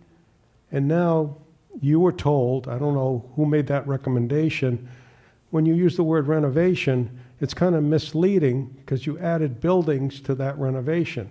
You're doing what Lincoln High School did. is that it's a combination. We should be telling the taxpayer it's a hybrid, it's a combination of renovation and new. You're putting new additions onto that building and you're renovating. Because I could never figure out why $18 million for a renovation compared to $18 million for new. It made no sense at all. Now, after looking at your presentation, I realized that's where the problem is. You're coming up with a hybrid. It's renovation and new. That's what the taxpayer should be told. You're putting additions onto the building like they did at Lincoln High School, where they tore down certain parts of the building, reused some of the old building, and put new additions on. So I think we better be clear to the taxpayer, this is not a pure renovation of staying within the footprint of that foundation. And that's what I thought was supposed to have happened, that the council would have told the architect, we want a clean renovation of staying within the building and maybe adding a sally port. That didn't happen. The question is, who came up with the idea of adding additions onto that building and not staying within the footprint? Was it the council, or was it the architectural firm that said, we don't want to stay within the footprint of the building, we want to move and put additions onto the building? I don't know who made that decision. But, you know, these decisions are very costly. They're time consuming. We wasted a lot of time and a lot of money. Now, well, you know, why can't we fix the problem? We wasted a lot of time 5 years ago attacking the first architect, discrediting, you know, his name. It's unfortunate it happened. You disgraced a lot of people in this town. Instead of focusing on fixing Bushy so that you can make a decision on a pure renovation, you didn't do that. You didn't fix the building, and you kept fooling around with the footprint, going two-story, going over 20,000, instead of focusing on what the council and architects were told, stay with a small footprint, and it didn't happen. But here's another interesting point. Adding a new building to a police, or putting a new building in a town with a police department, does it decrease crime? Do you think criminals wandering through town are going to see a new police station and say, well, we're not going to commit a crime in North Smithfield because they have a new building? The new building, a building does not affect the crime rate in this town. It's the police officers and the technology we put in their police cars, the technology that we give the officers. That's where we should be thinking about spending money. You don't solve crime with a brand new building. It's the people and the technology, and it's changing today. AI is coming in. You're doing a lot of technology changes, and now we're going to spend $18 million, and then the police chief is going to say, geez, I need another couple $1 million for technology to keep, you know, to reduce crime in this town. I mean, what should we be focused on? Technology for our officers in the patrol cars and things that they can do to reduce crime, or should we be worried about an $18 million building? I think we made a mistake, a serious mistake. We didn't figure out what the true cost is of renovating Bushy School a couple of years ago. Now, I don't know what the solution is. But I don't want to see the police department coming back saying, oh, we need another $1 million for technology. That's going to be a problem. We need to control the budget of the police department. We need to reduce overtime. We have to do some technology changes, but I don't hear about that. All I hear about is building, building, building. The same thing happened with the school department. You come in, the building is going to solve all our problems. It doesn't solve the problems. It's the teachers and the police officers that are going to solve your problems. And that's where we've made a mistake. So, Mr. Ashier, I don't know, you brought it up at a meeting about doing a pure renovation of Bushy. It's unfortunate, it's late in the game. You know, should we change the way we're going and say we need a pure renovation of Bushy, staying within the foundation and adding a sally port? And then putting money, any money left over, putting it back into the police department for technology over the next 10 years. Does that make more sense? Thank you. Mr. Rapko, to answer your first question about how we got to this point, the task that was given to the task force was to do a complete review to find out the cost of building a new station versus the cost to bring the current building up to code and in line with current police standards. And as that building currently exists, you need additions in order to bring that facility in line with current policing standards. You do not have the ability in the basement of that building to do proper ventilation, climate control, fire suppression, a host of other issues that would not make that building code compliant. That's why, and furthermore, when this firm was hired, they weren't given direction on what to give for a footprint. They were told to do an independent review and meet with the police department and find out what their needs were, and they developed a program that equated to a square footage solution that included those additions and renovations. So it wasn't a matter of, they were never given a direction, keep this within the same foundation of that building. It was, the challenge was, find a solution that would bring the police department up to date with a 21st century building to meet the current needs and code requirements that they have. That's how we got there. And so we've slowly been reducing the square footage, going through the different solutions that you saw tonight to come in to try to make this thing work with a budget that the town could afford.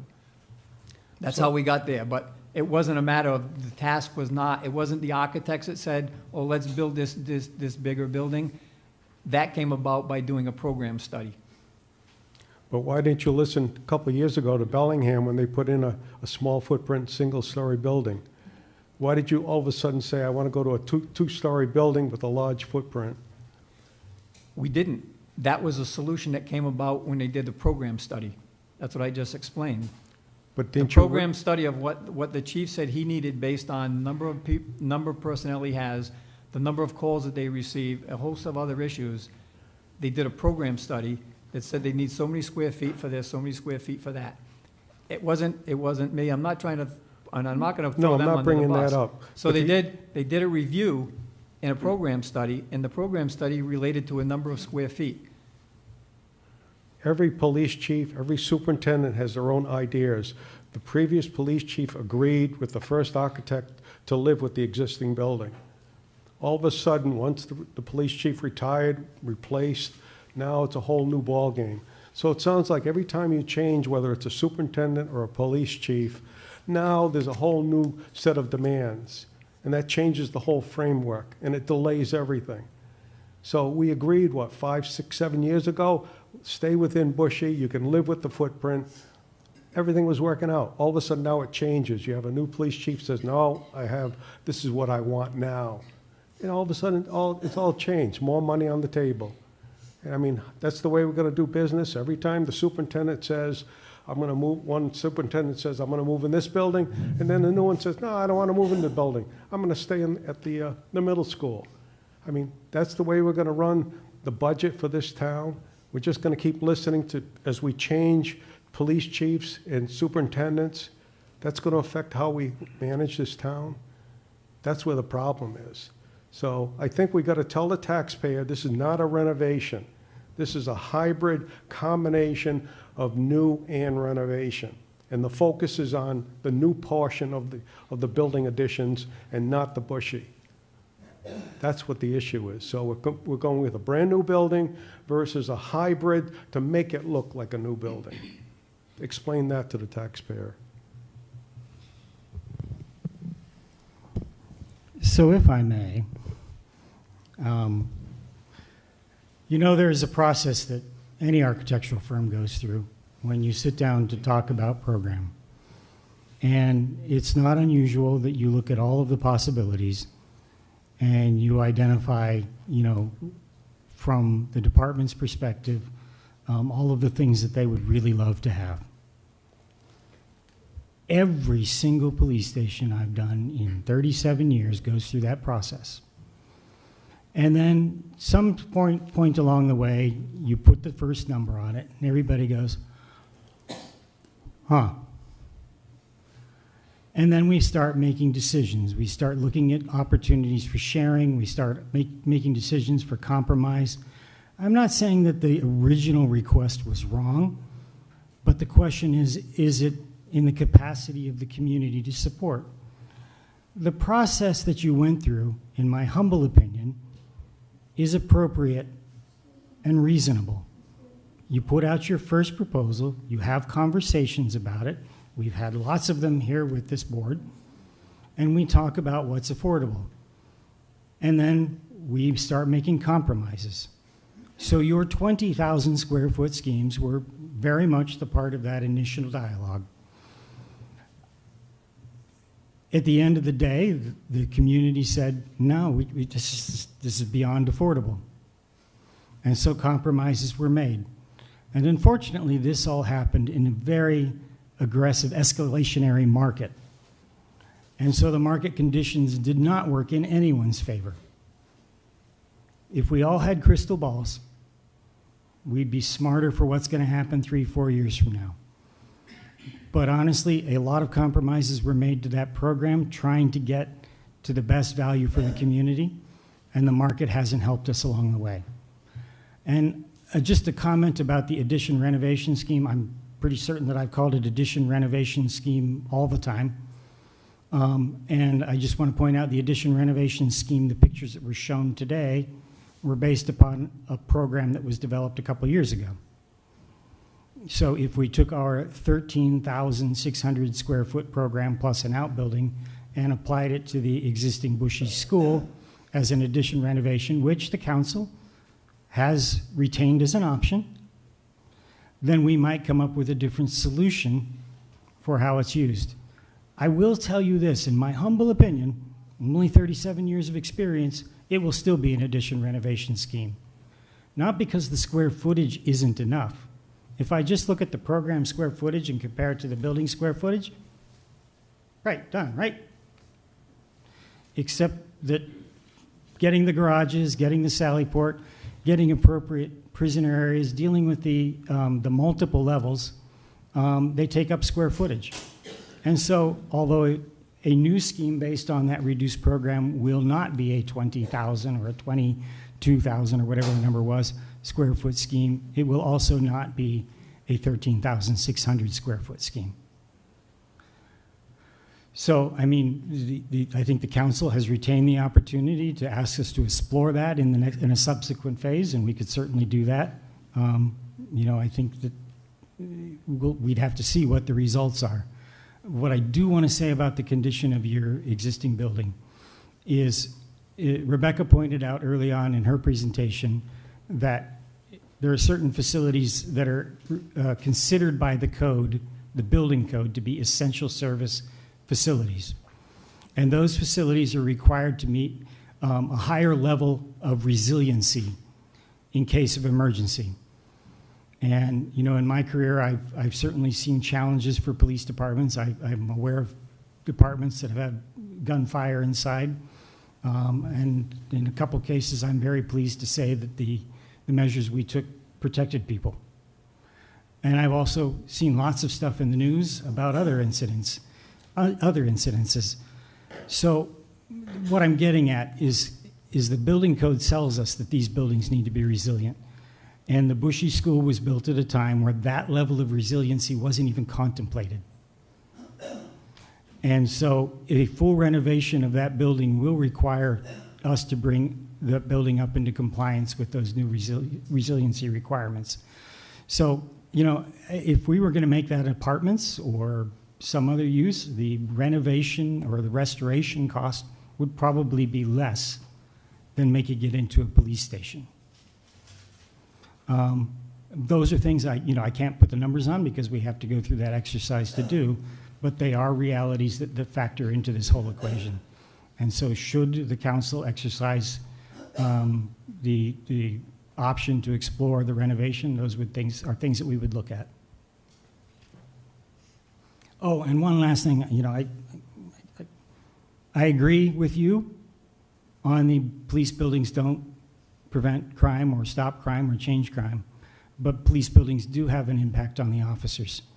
You know, there are a lot of times when we talk about the pride that comes from the department when the community values the service and provides them a facility that demonstrates the value that's placed on them. You know, maybe it doesn't have to be a 20,000 square feet. Maybe 13,000 is the right number for this community and what they can afford and what they can do. But what I would encourage you is to think about the message that you're sending to your officers about the value that you place on them so that they can be sure that they have the right attitude, the right motivation to do right by your community. I've served on the Community Policing Committee of the International Association of Chiefs of Police for more than 20 years now, and that's something we talk about often, is the relationship between the community and the care that we give to each other from the standpoint of the community to the officers and the officers to the community. So I would encourage you to consider that as you think about what you do for your officers in the future. Thank you.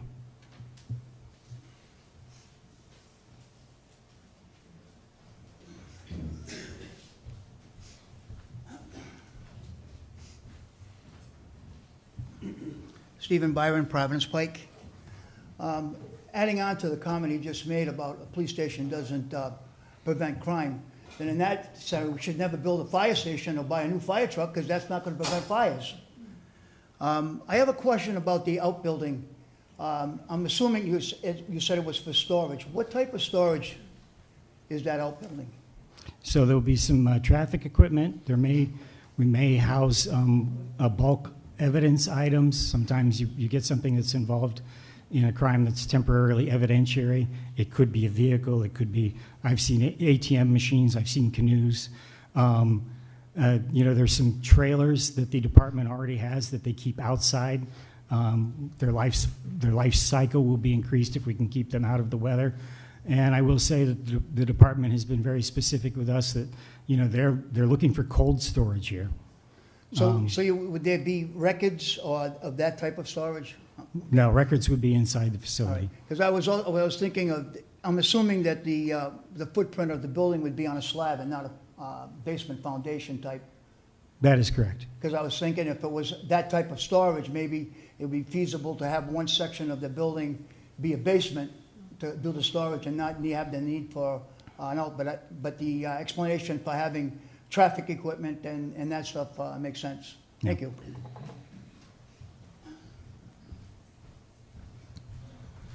Anyone else?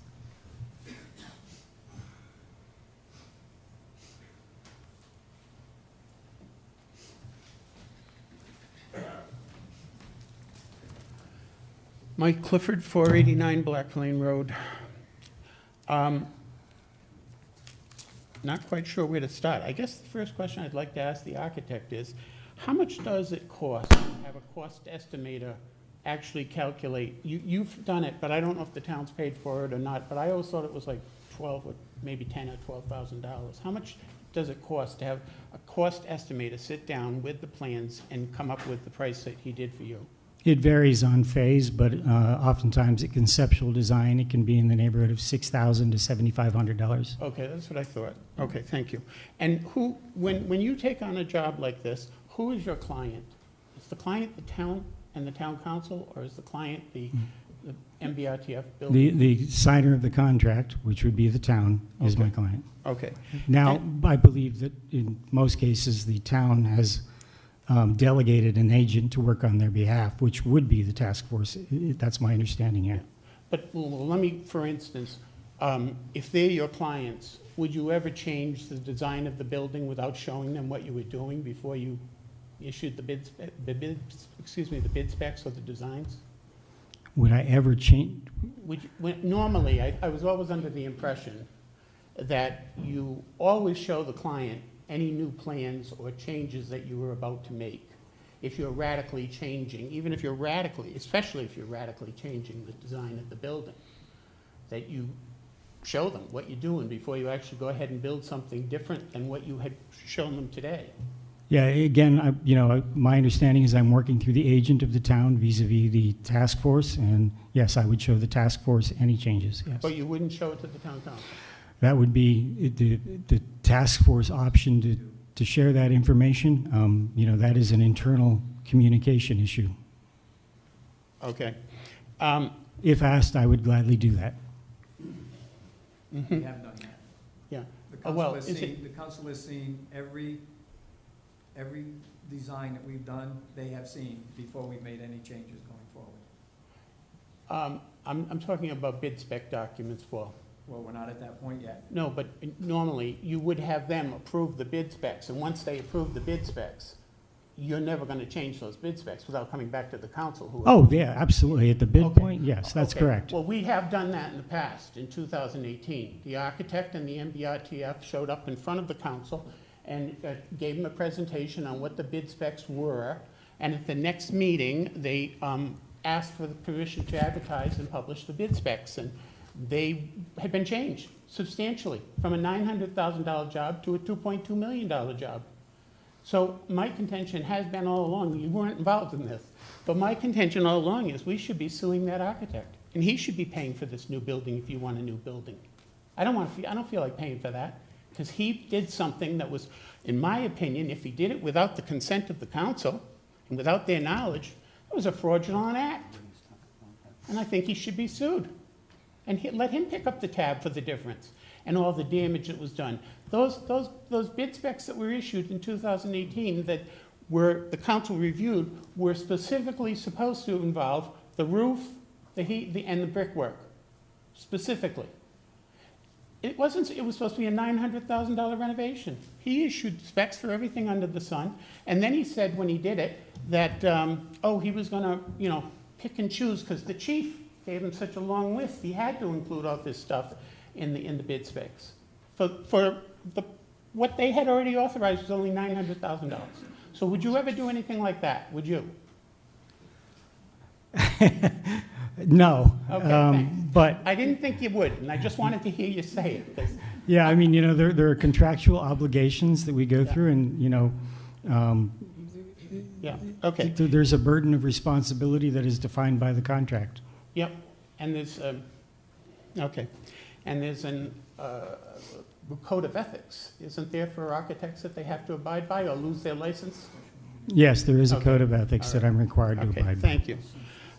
So let's go back to that. That building was supposed to have a new roof as authorized by the council, and when the time came and it was disclosed that they had changed the bid specs, and they gave that nebulous answer of, oh, well, there were a lot of things and then we were going to pick and choose. It didn't even include the parapet repair work, their bid specs that they issued. And the architect stood before the council that night and said, oh, yeah, it was. And since we had a setup where you couldn't refute any comments, the next meeting I showed up and gave them the document from the bid specs that clearly said the architect told the contractors no parapet work included in the set. So all of those issues I still want resolved, and I still want you to investigate them. And I want you to sue whoever was responsible for that. So, because I'm tired of this nonsense happening all the time. A couple of things. First of all, I guess I want to do can you put up that bond payment schedule? Because that's really got me annoyed. The amortization and the bond payment and how we're all going to pay lower, okay. You have not looked at a long-term forecast of any other capital projects that you're going to be going out for bonding for. You don't have in front of you an accurate revenue stream projection. You approved a 3-year contract in 2022 with the police department, and the fiscal impact statement left out major costs that are going to be required because of the language changes that Mr. Zelinski negotiated, which nobody gave any consideration to having an effect on the budget. Your police budget is going to be going through the roof. If you look at the documents that you reviewed when you finalized this year's budget and look at the year-to-date costs for overtime, it's higher than it was then, in March, higher than what you budgeted for this coming year. It's ludicrous. It's ludicrous.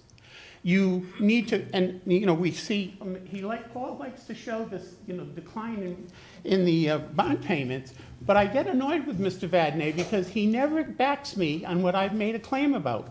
When I tell the town and the council and the finance director that you are going to lose tangible revenue over the next several years.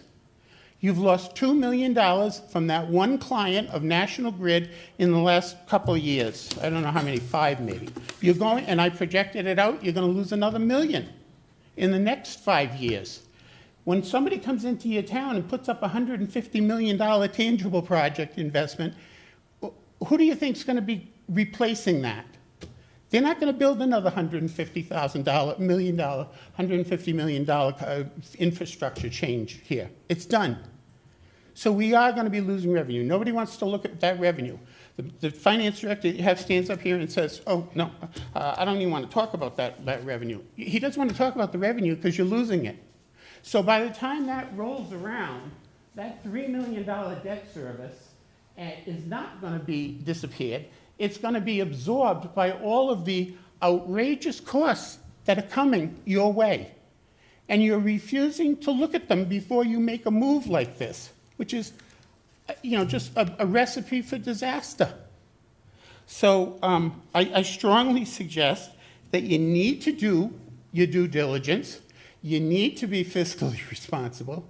And this question shouldn't even be on the ballot at this point. You have no idea at all of what the impact is really going to be. And Mally, I'm telling you right now, with Mally, going to be way more over the 4%, way over the 4%. Okay, you haven't considered what the fire department needs. You built nothing into the 5-year forecast for the budget for the senior citizen center. Do you think it's going to operate itself? Every senior citizen center about that size has a $500,000 operating budget. That's going to put you right over the 4% too. You're not prepared financially at this point to do anything more than you should have done in 2016. But we didn't do it then, and we won't do it now. And you've sat there and watched the water come in the roof. That's, if you did an assessment, Paul, in 2016, you had all the data in front of you from all the other reports that were made. You knew that in those days that the parapet work needed to be repaired, to stop the leaking, and the roof needed to be replaced. Why didn't you do it in 2016 when you took over? You could have asked them to. You could have suggested that. So and apparently it's not destroyed to the point where you can't use it, because I give you credit, you used the full building in your renovation and addition, and I do like the fact that he's the only one who refers to it as a renovation addition. Everybody else calls it the renovation. It's like apples to oranges. This renovation that you like to refer to has, it's a joke, because it's got 17, it's got way more footage than anything you've ever looked at. It's got, the actual cost of renovation in that sheet that you did says that the 15,533 square foot facility, the existing facility renovation, is $280 per square foot versus the $7,800 square foot addition to Bushy, which goes at a cost of $463 per square foot. Okay, so the exercise that you said needs to be done with the existing building, I do think should be done. Because I've looked and compared all 3 plans, and I've never heard anybody tell me anything other than the Sallyport that wasn't in the 2016 renovations that needs to be in new renovations. The only thing that was missing that I can see is the Sallyport.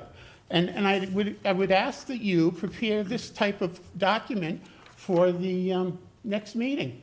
And you show us how many does it have a training municipal court?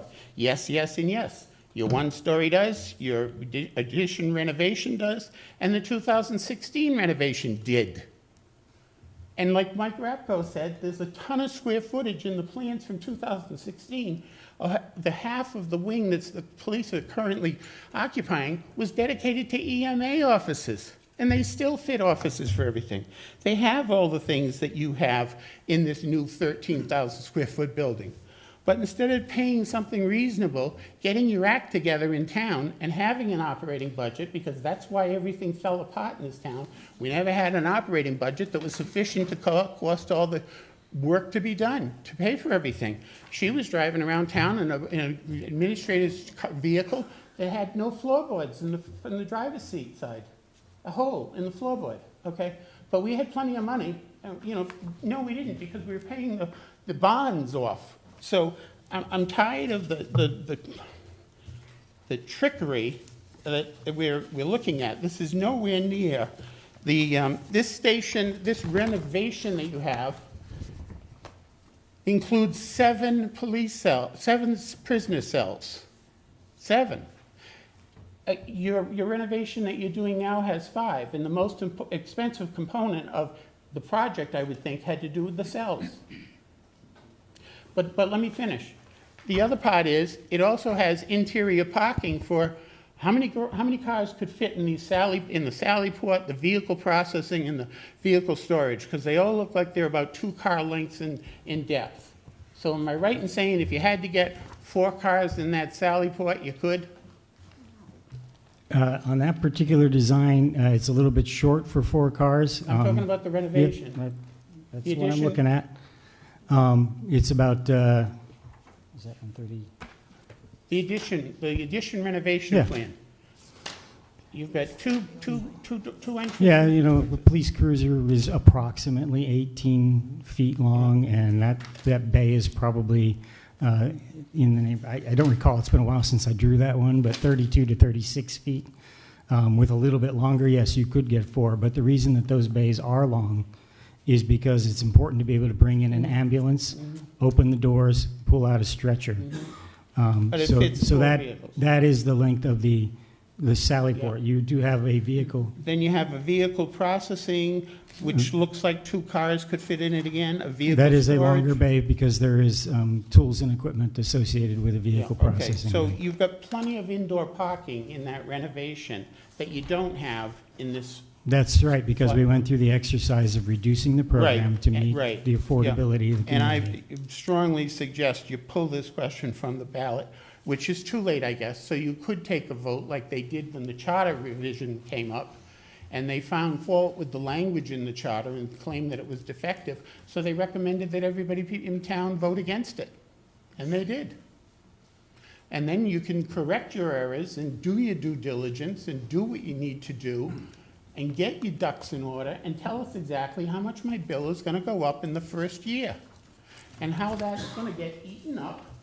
That reduction of the bond payment is going to get eaten up by all the other changes that have happened. You're going to be amazed when you start looking at the police contract language and how it's impacted. Really, big time. And that's something that the councils have known about since 2015, because we cautioned them that the comp time language was pushing the overtime language through the roof. And what did you do in the last set of negotiations? Increase the comp time you can accumulate and added minimum staffing requirements that are higher than what we had.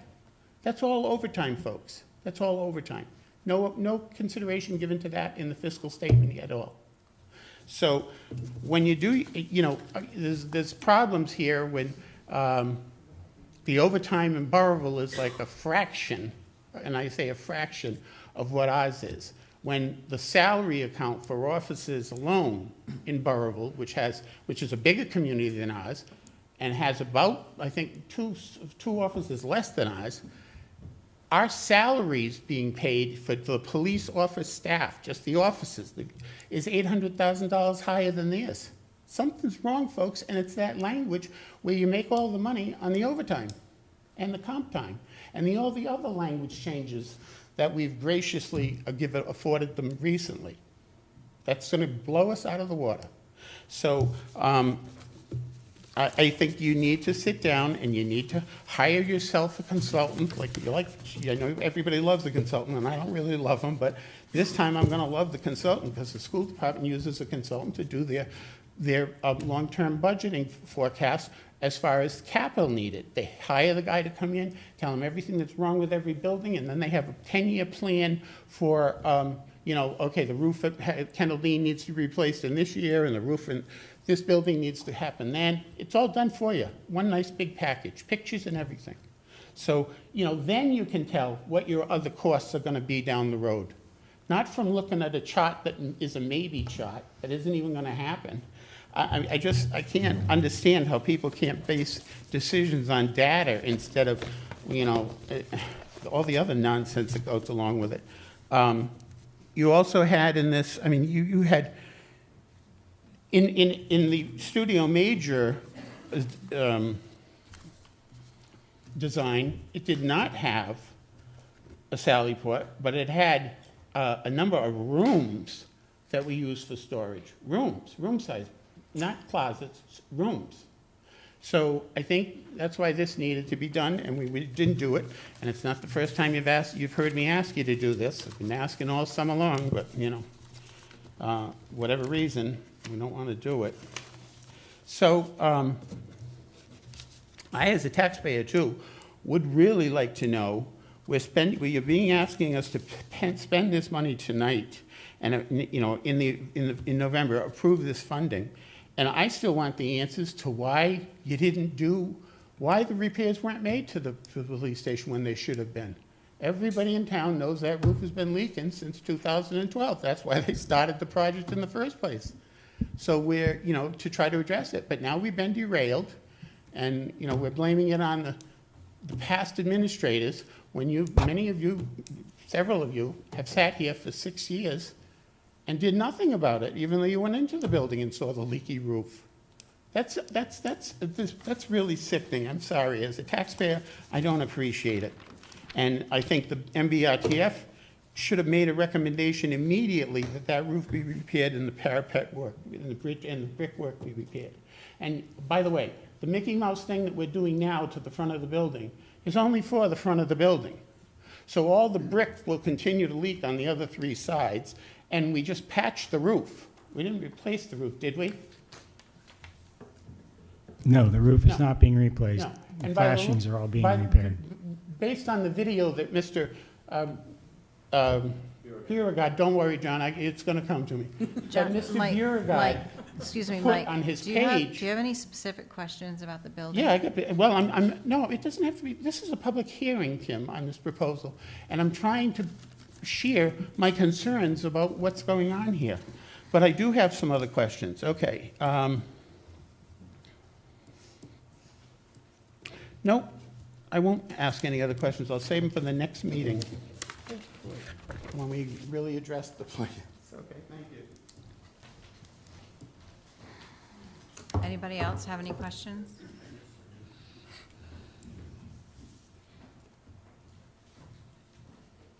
A couple of things just occurred to me tonight during the presentation. I'm sorry, could you just state your name and your Oh, address, yes, please? Richard Grubb, Follett Street.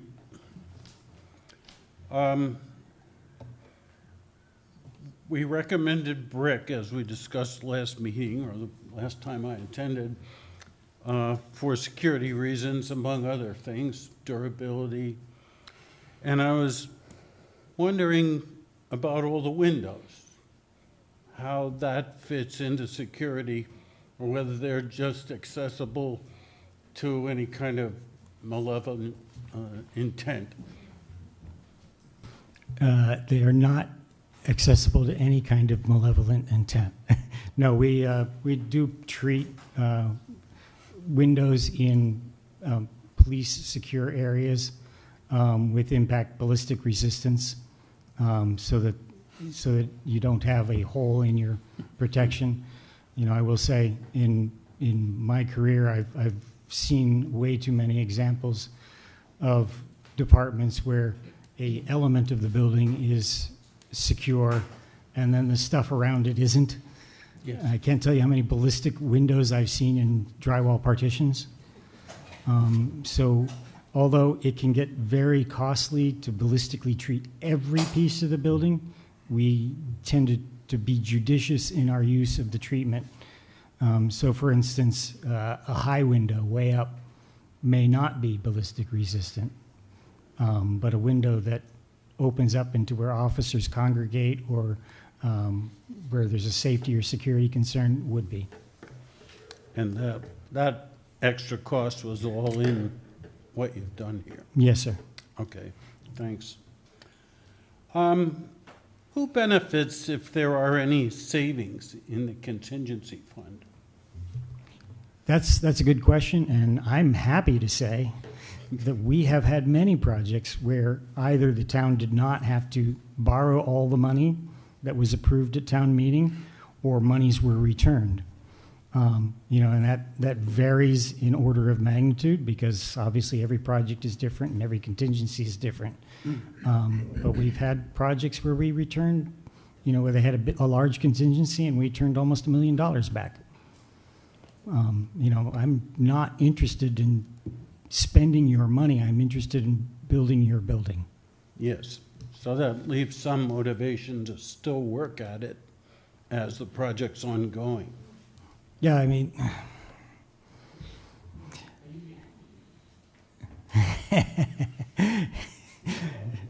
I didn't hear the comment, but I didn't either. I'm not sure exactly what you mean, but yeah, I think continually managing the cost, as Rebecca talked about, is an essential part of the process, because there's a thing in our industry we call scope creep. And that's when you've gotten the money approved, and now you think, oh, look, we got this big pile. We got $18 million to spend. And so you start adding things back into the project that weren't in the initial conceptual design. Some of those are okay, but the point is it's $18 million, and that's the limit. And some of that needs to be preserved as contingency, because you never know when the unforeseen is going to happen. And I'm happy to say, with a lot of due diligence, most of our projects we end up with very little unforeseen, and that means the leftover contingency goes back to the town or reduces the amount of borrowing. Cool. I had one more question I forgot. Oh, so the town council hasn't actually decided which way they want to go. I learned last time they've left it open so they can still decide later after the 18 million is approved. But what happens to you? Your timeline said you're going to jump right out there the next day and get it started, but you may not have that authorization to get it started if the town council doesn't come through and say, this is what we want. Did it Is say that correct? potential next steps or possible next? Yeah. Yeah, I mean, yes, there are things that can interfere with that proposed schedule, and that's why we phrase it the way we do. And if the council should exercise their option to explore a addition renovation scheme, then that would obviously change the timeline. Okay. What happens? I keep doing business. That's what happens to me. Yeah. One other question I had, just with all these problems with the leaky roof and everything, and what was mentioned about things being out of code and needing to come up to code, are we actually in violation of state law right now? Are we subject to things that really should have been fixed? Or are they things we wish were fixed?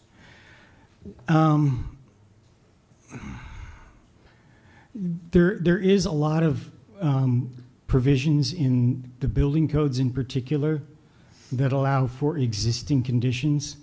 Basically, it says, all right, this building was built a long time ago.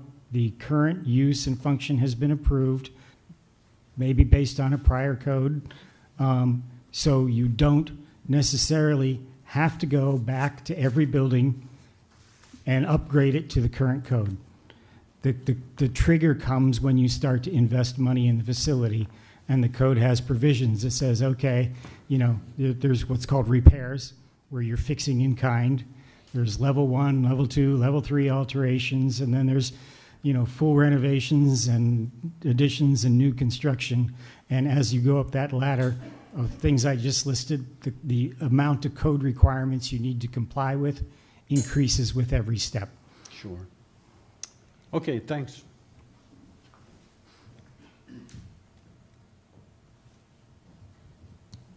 Anybody else?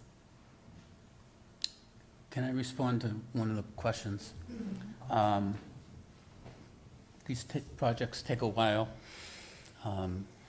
This is the third sitting council that we've worked with, and every new council has a different spin on things and a different way of look, and we've always responded to what the town council's asked us to look at. We did go to the town council in early 2020. It was when I first took over as chair. And we made recommendations on what to do with the remaining, we thought at that time, about $1.2 million. We gave various scenarios where we could do it project by project. Ultimately, what the council decided was to go ahead with this comparison of rehab versus building a new police station. So we did bring it to the town council. They chose to go to a different direction. I'm not casting judgment whether that was a good decision or bad, but we brought this to the attention of the town council. I brought it to the attention of the town council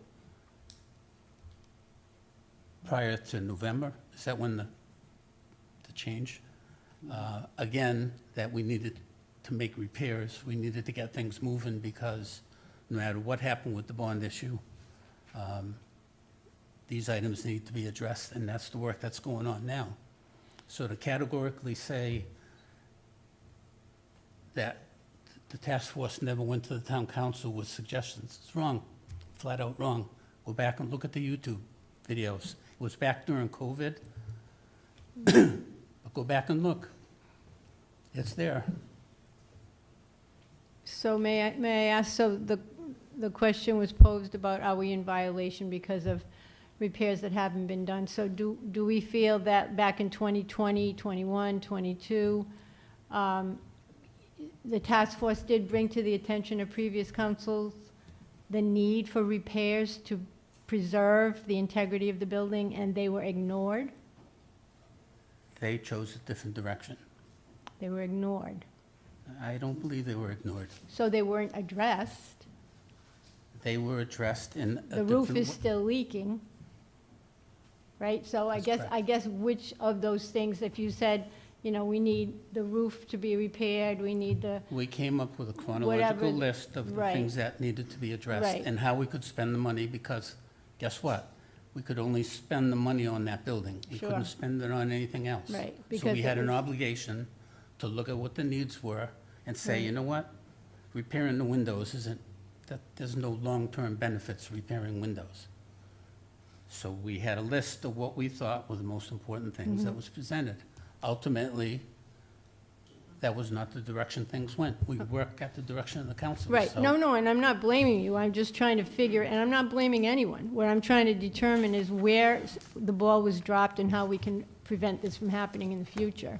Because now we have a building that's degraded. Right. So I appreciate, and, you know, that you you did know, bring the it task- to the task previous force- councils, and I, you know, want to point out that this council is the one that started taking action, and the things are starting to be done, albeit way too late. Yep. But, thank you. I just have one comment. Why do we keep looking backwards? Let's start looking forward. Let's start looking what happened 7 years ago, blaming this person, blaming that one. If we keep doing that, we'll never get anything done in this town, and it's gonna cost us more money in the long run.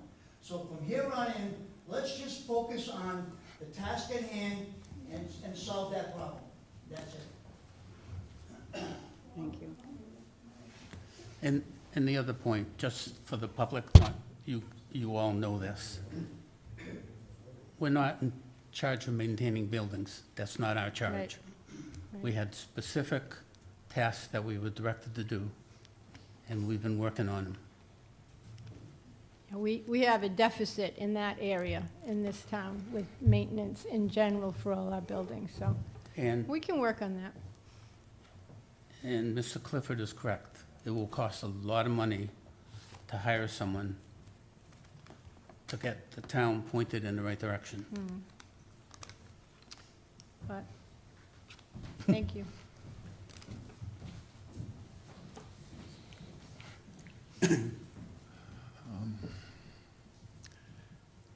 think Mr. Mr. Byron just made the most rational comment all night. We need to go forward. You know, these allegations of lack of maintenance and, you know, some of the language used here tonight, again, is just, it's disheartening at best. We've had good people trying to do good things for a long, long time. And as I sit here listening, I think, you know, in the 50s, a town half the size, this town at half its size, made a decision to build well, I guess it was a middle school at the time. It wrestled with that. It saved some money. I'll go back to that. 10 years later, it built a high school. In today's dollars, those two decisions, 10 years apart, would make this look like a joke. We're making an $18 million decision look like we're talking about $500 million. You know, is it important to every person? Yes, it is. And should we know the economics of it? Yes, it should. But, you know, to try to convince professionals that that have in every way handled themselves in exemplary fashion, that they've got it wrong, and that we need something smaller or less expensive, or, you know, what are we? Who are we? I mean, we need a real police station. We have never built a real police station in North Smithfield. When our police came out of the basement of the former town hall, they moved into a renovated building. It must have felt like a palace, because what they came from was a dungeon. It was disrespectful to them then. What we did was better, but it wasn't a police station. Let's not kid ourselves. It wasn't.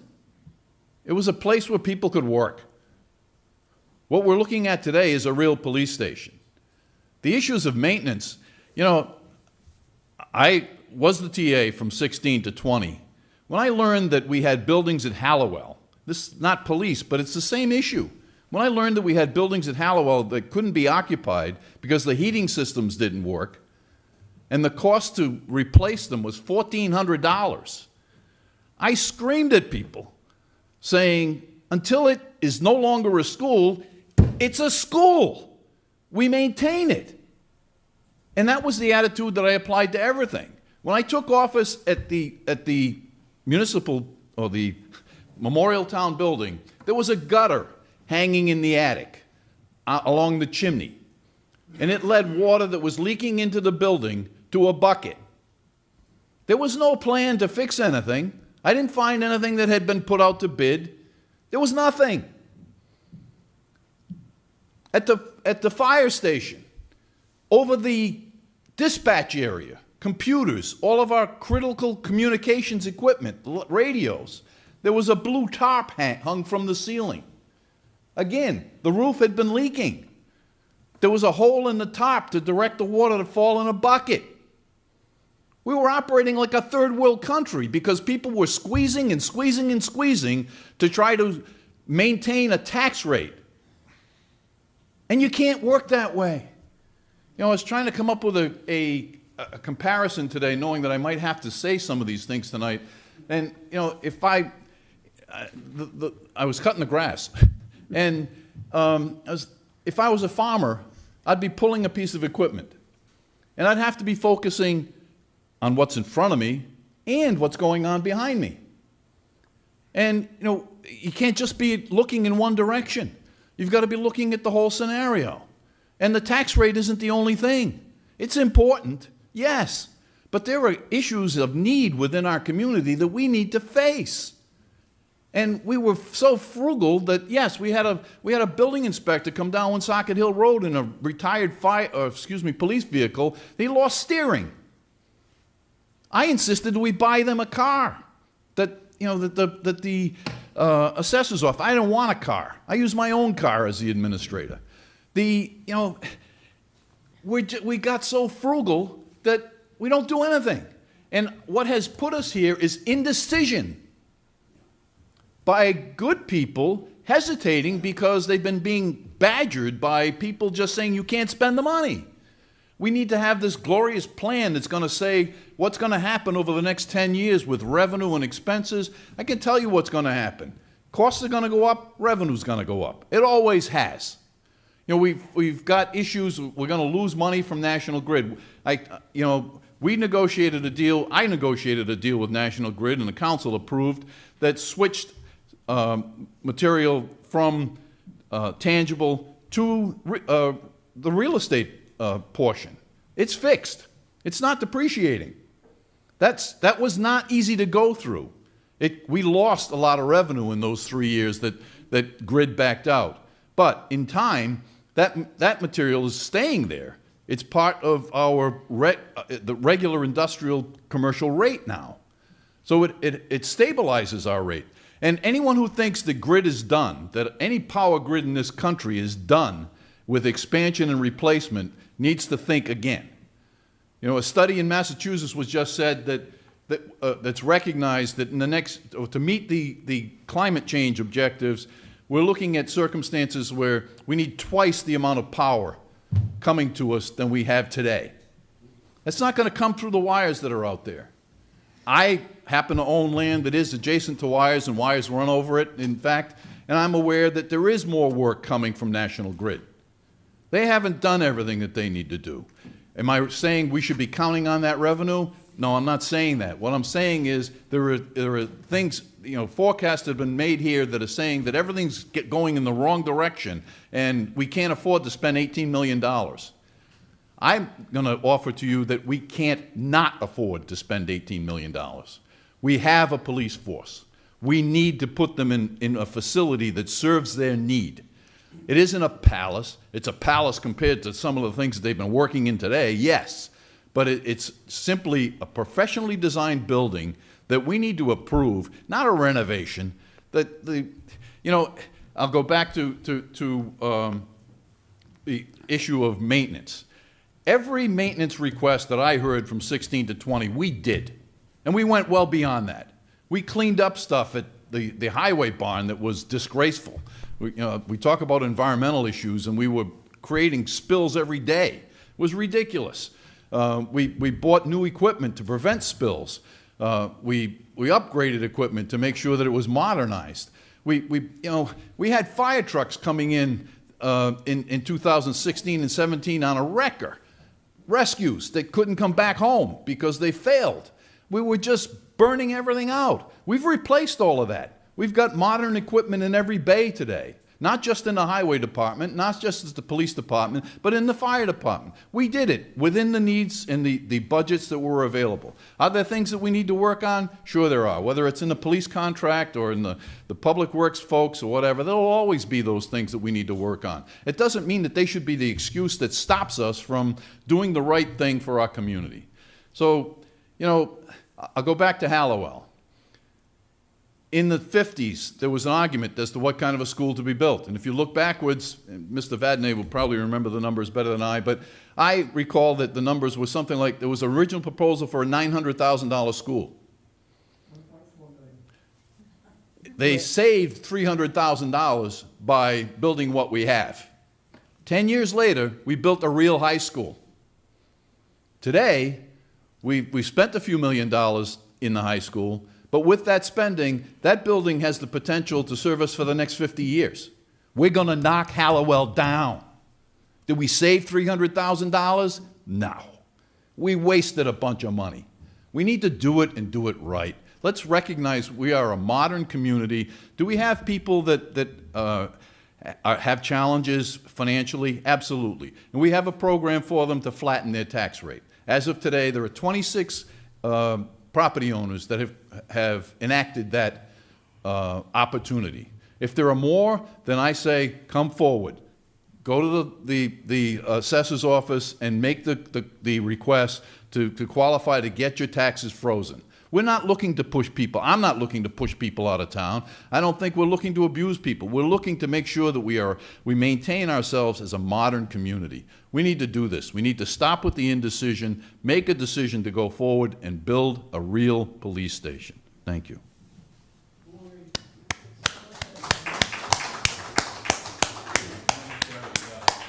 I'm sorry, what? Gary Gusowski. Thank Excuse me, I'd like to add something to that.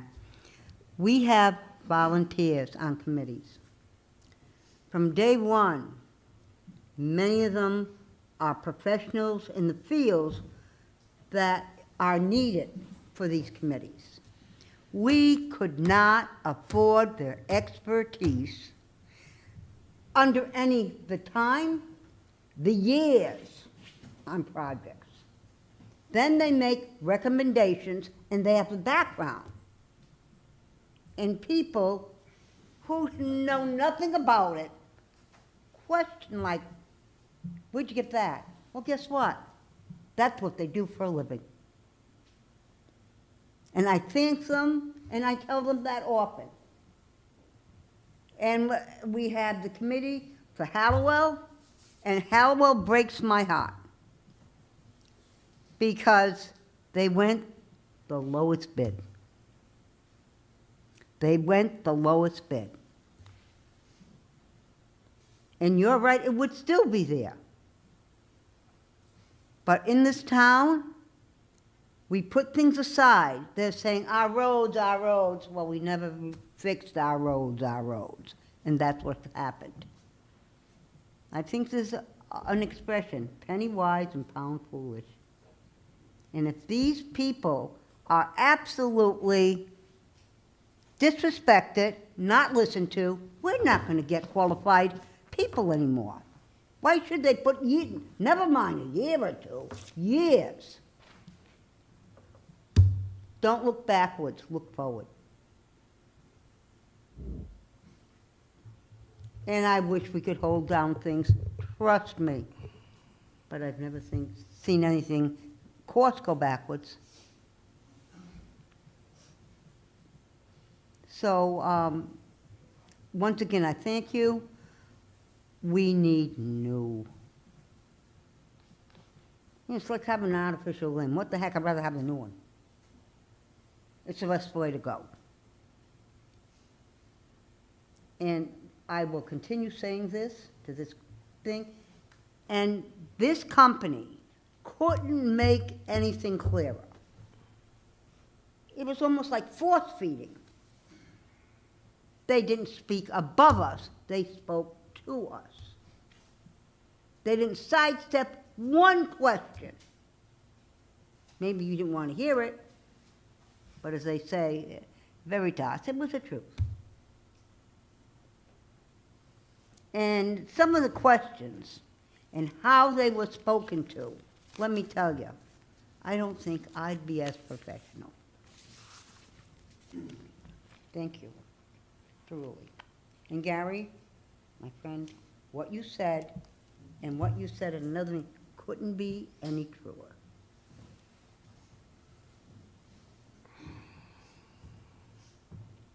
Anybody else?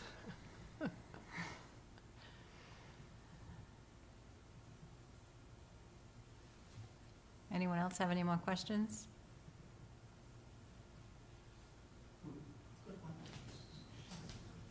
Second one, I want to know where the other locations were that you looked at for location of the police station, because she did mention that there were other locations that were reviewed.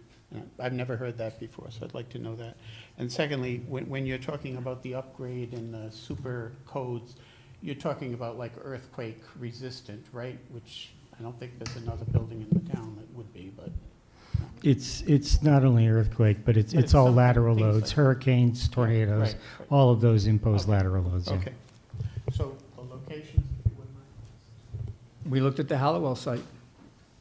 And it wasn't we didn't find it conducive because it's too low in a hole with only one means of entering and exiting. And it didn't meet what the chief was requesting, because 80% of his calls come from that end of the town. So he requested that building remain where it was, but we looked at the site at Hallowell. It wasn't conducive to having a police station there. I thought you had said before, Paul, in one of the meetings, that you weren't charged with looking at any locations, and that's why I asked the question, because you had said before previously at council meetings Sure we did.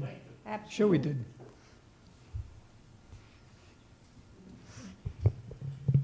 You may be recalling that I said I was not charged initially with evaluating other sites. But we did look at. But I did offer comment on sites, well, particularly the Hallowell site that was proposed, and made some observations on that.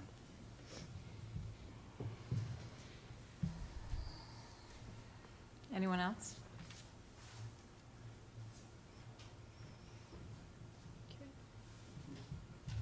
Madam Chairman, I just wanted to thank everyone for their comments and questions. I've been trying to take note of as many of these as possible, so we will try our best to address them in future public forums to ensure that these questions continue to be answered. So I just want to thank everyone for their feedback. Thank you. All right, last time, anyone have any more questions? No? All set to adjourn? We have two things we have to take care of. All right, so we're gonna. Just to follow up on Mr. Zalski and Mr. Byron, we have a lot of history, the task force, going through, reviewing way back on this process, and we're trying to learn from that and not make those mistakes, but we are moving forward. We're not going backwards. We're not coming out and saying, oh, these guys did this and these. We know it was done. We know how things happened. We know how things didn't happen, and we're trying not to repeat those to be successful for the town. And so we are moving forward, but we do know what's going on in the past. It's not going to do us any good to tell you, you did this wrong, that guy did that wrong. Doesn't matter. We're where we are. We're moving forward. You've heard our recommendation numerous times, and hopefully we're answering questions. I'll ask you one question. What did you think of the presentation? I thought it was very informative. I thought it was a great presentation. Thank you so much. Second the motion. That was a joke. Motion to adjourn. So Paul, we're going to adjourn? Are you- You can adjourn. We have 2 minutes that we have to approve on our agenda, that's all. Okay. Just one last time. Anyone have any questions? All right, like to make a motion to adjourn? Make a motion to adjourn? Second the motion. Gotcha. All in favor, say aye. Aye. Thank you. Real quickly,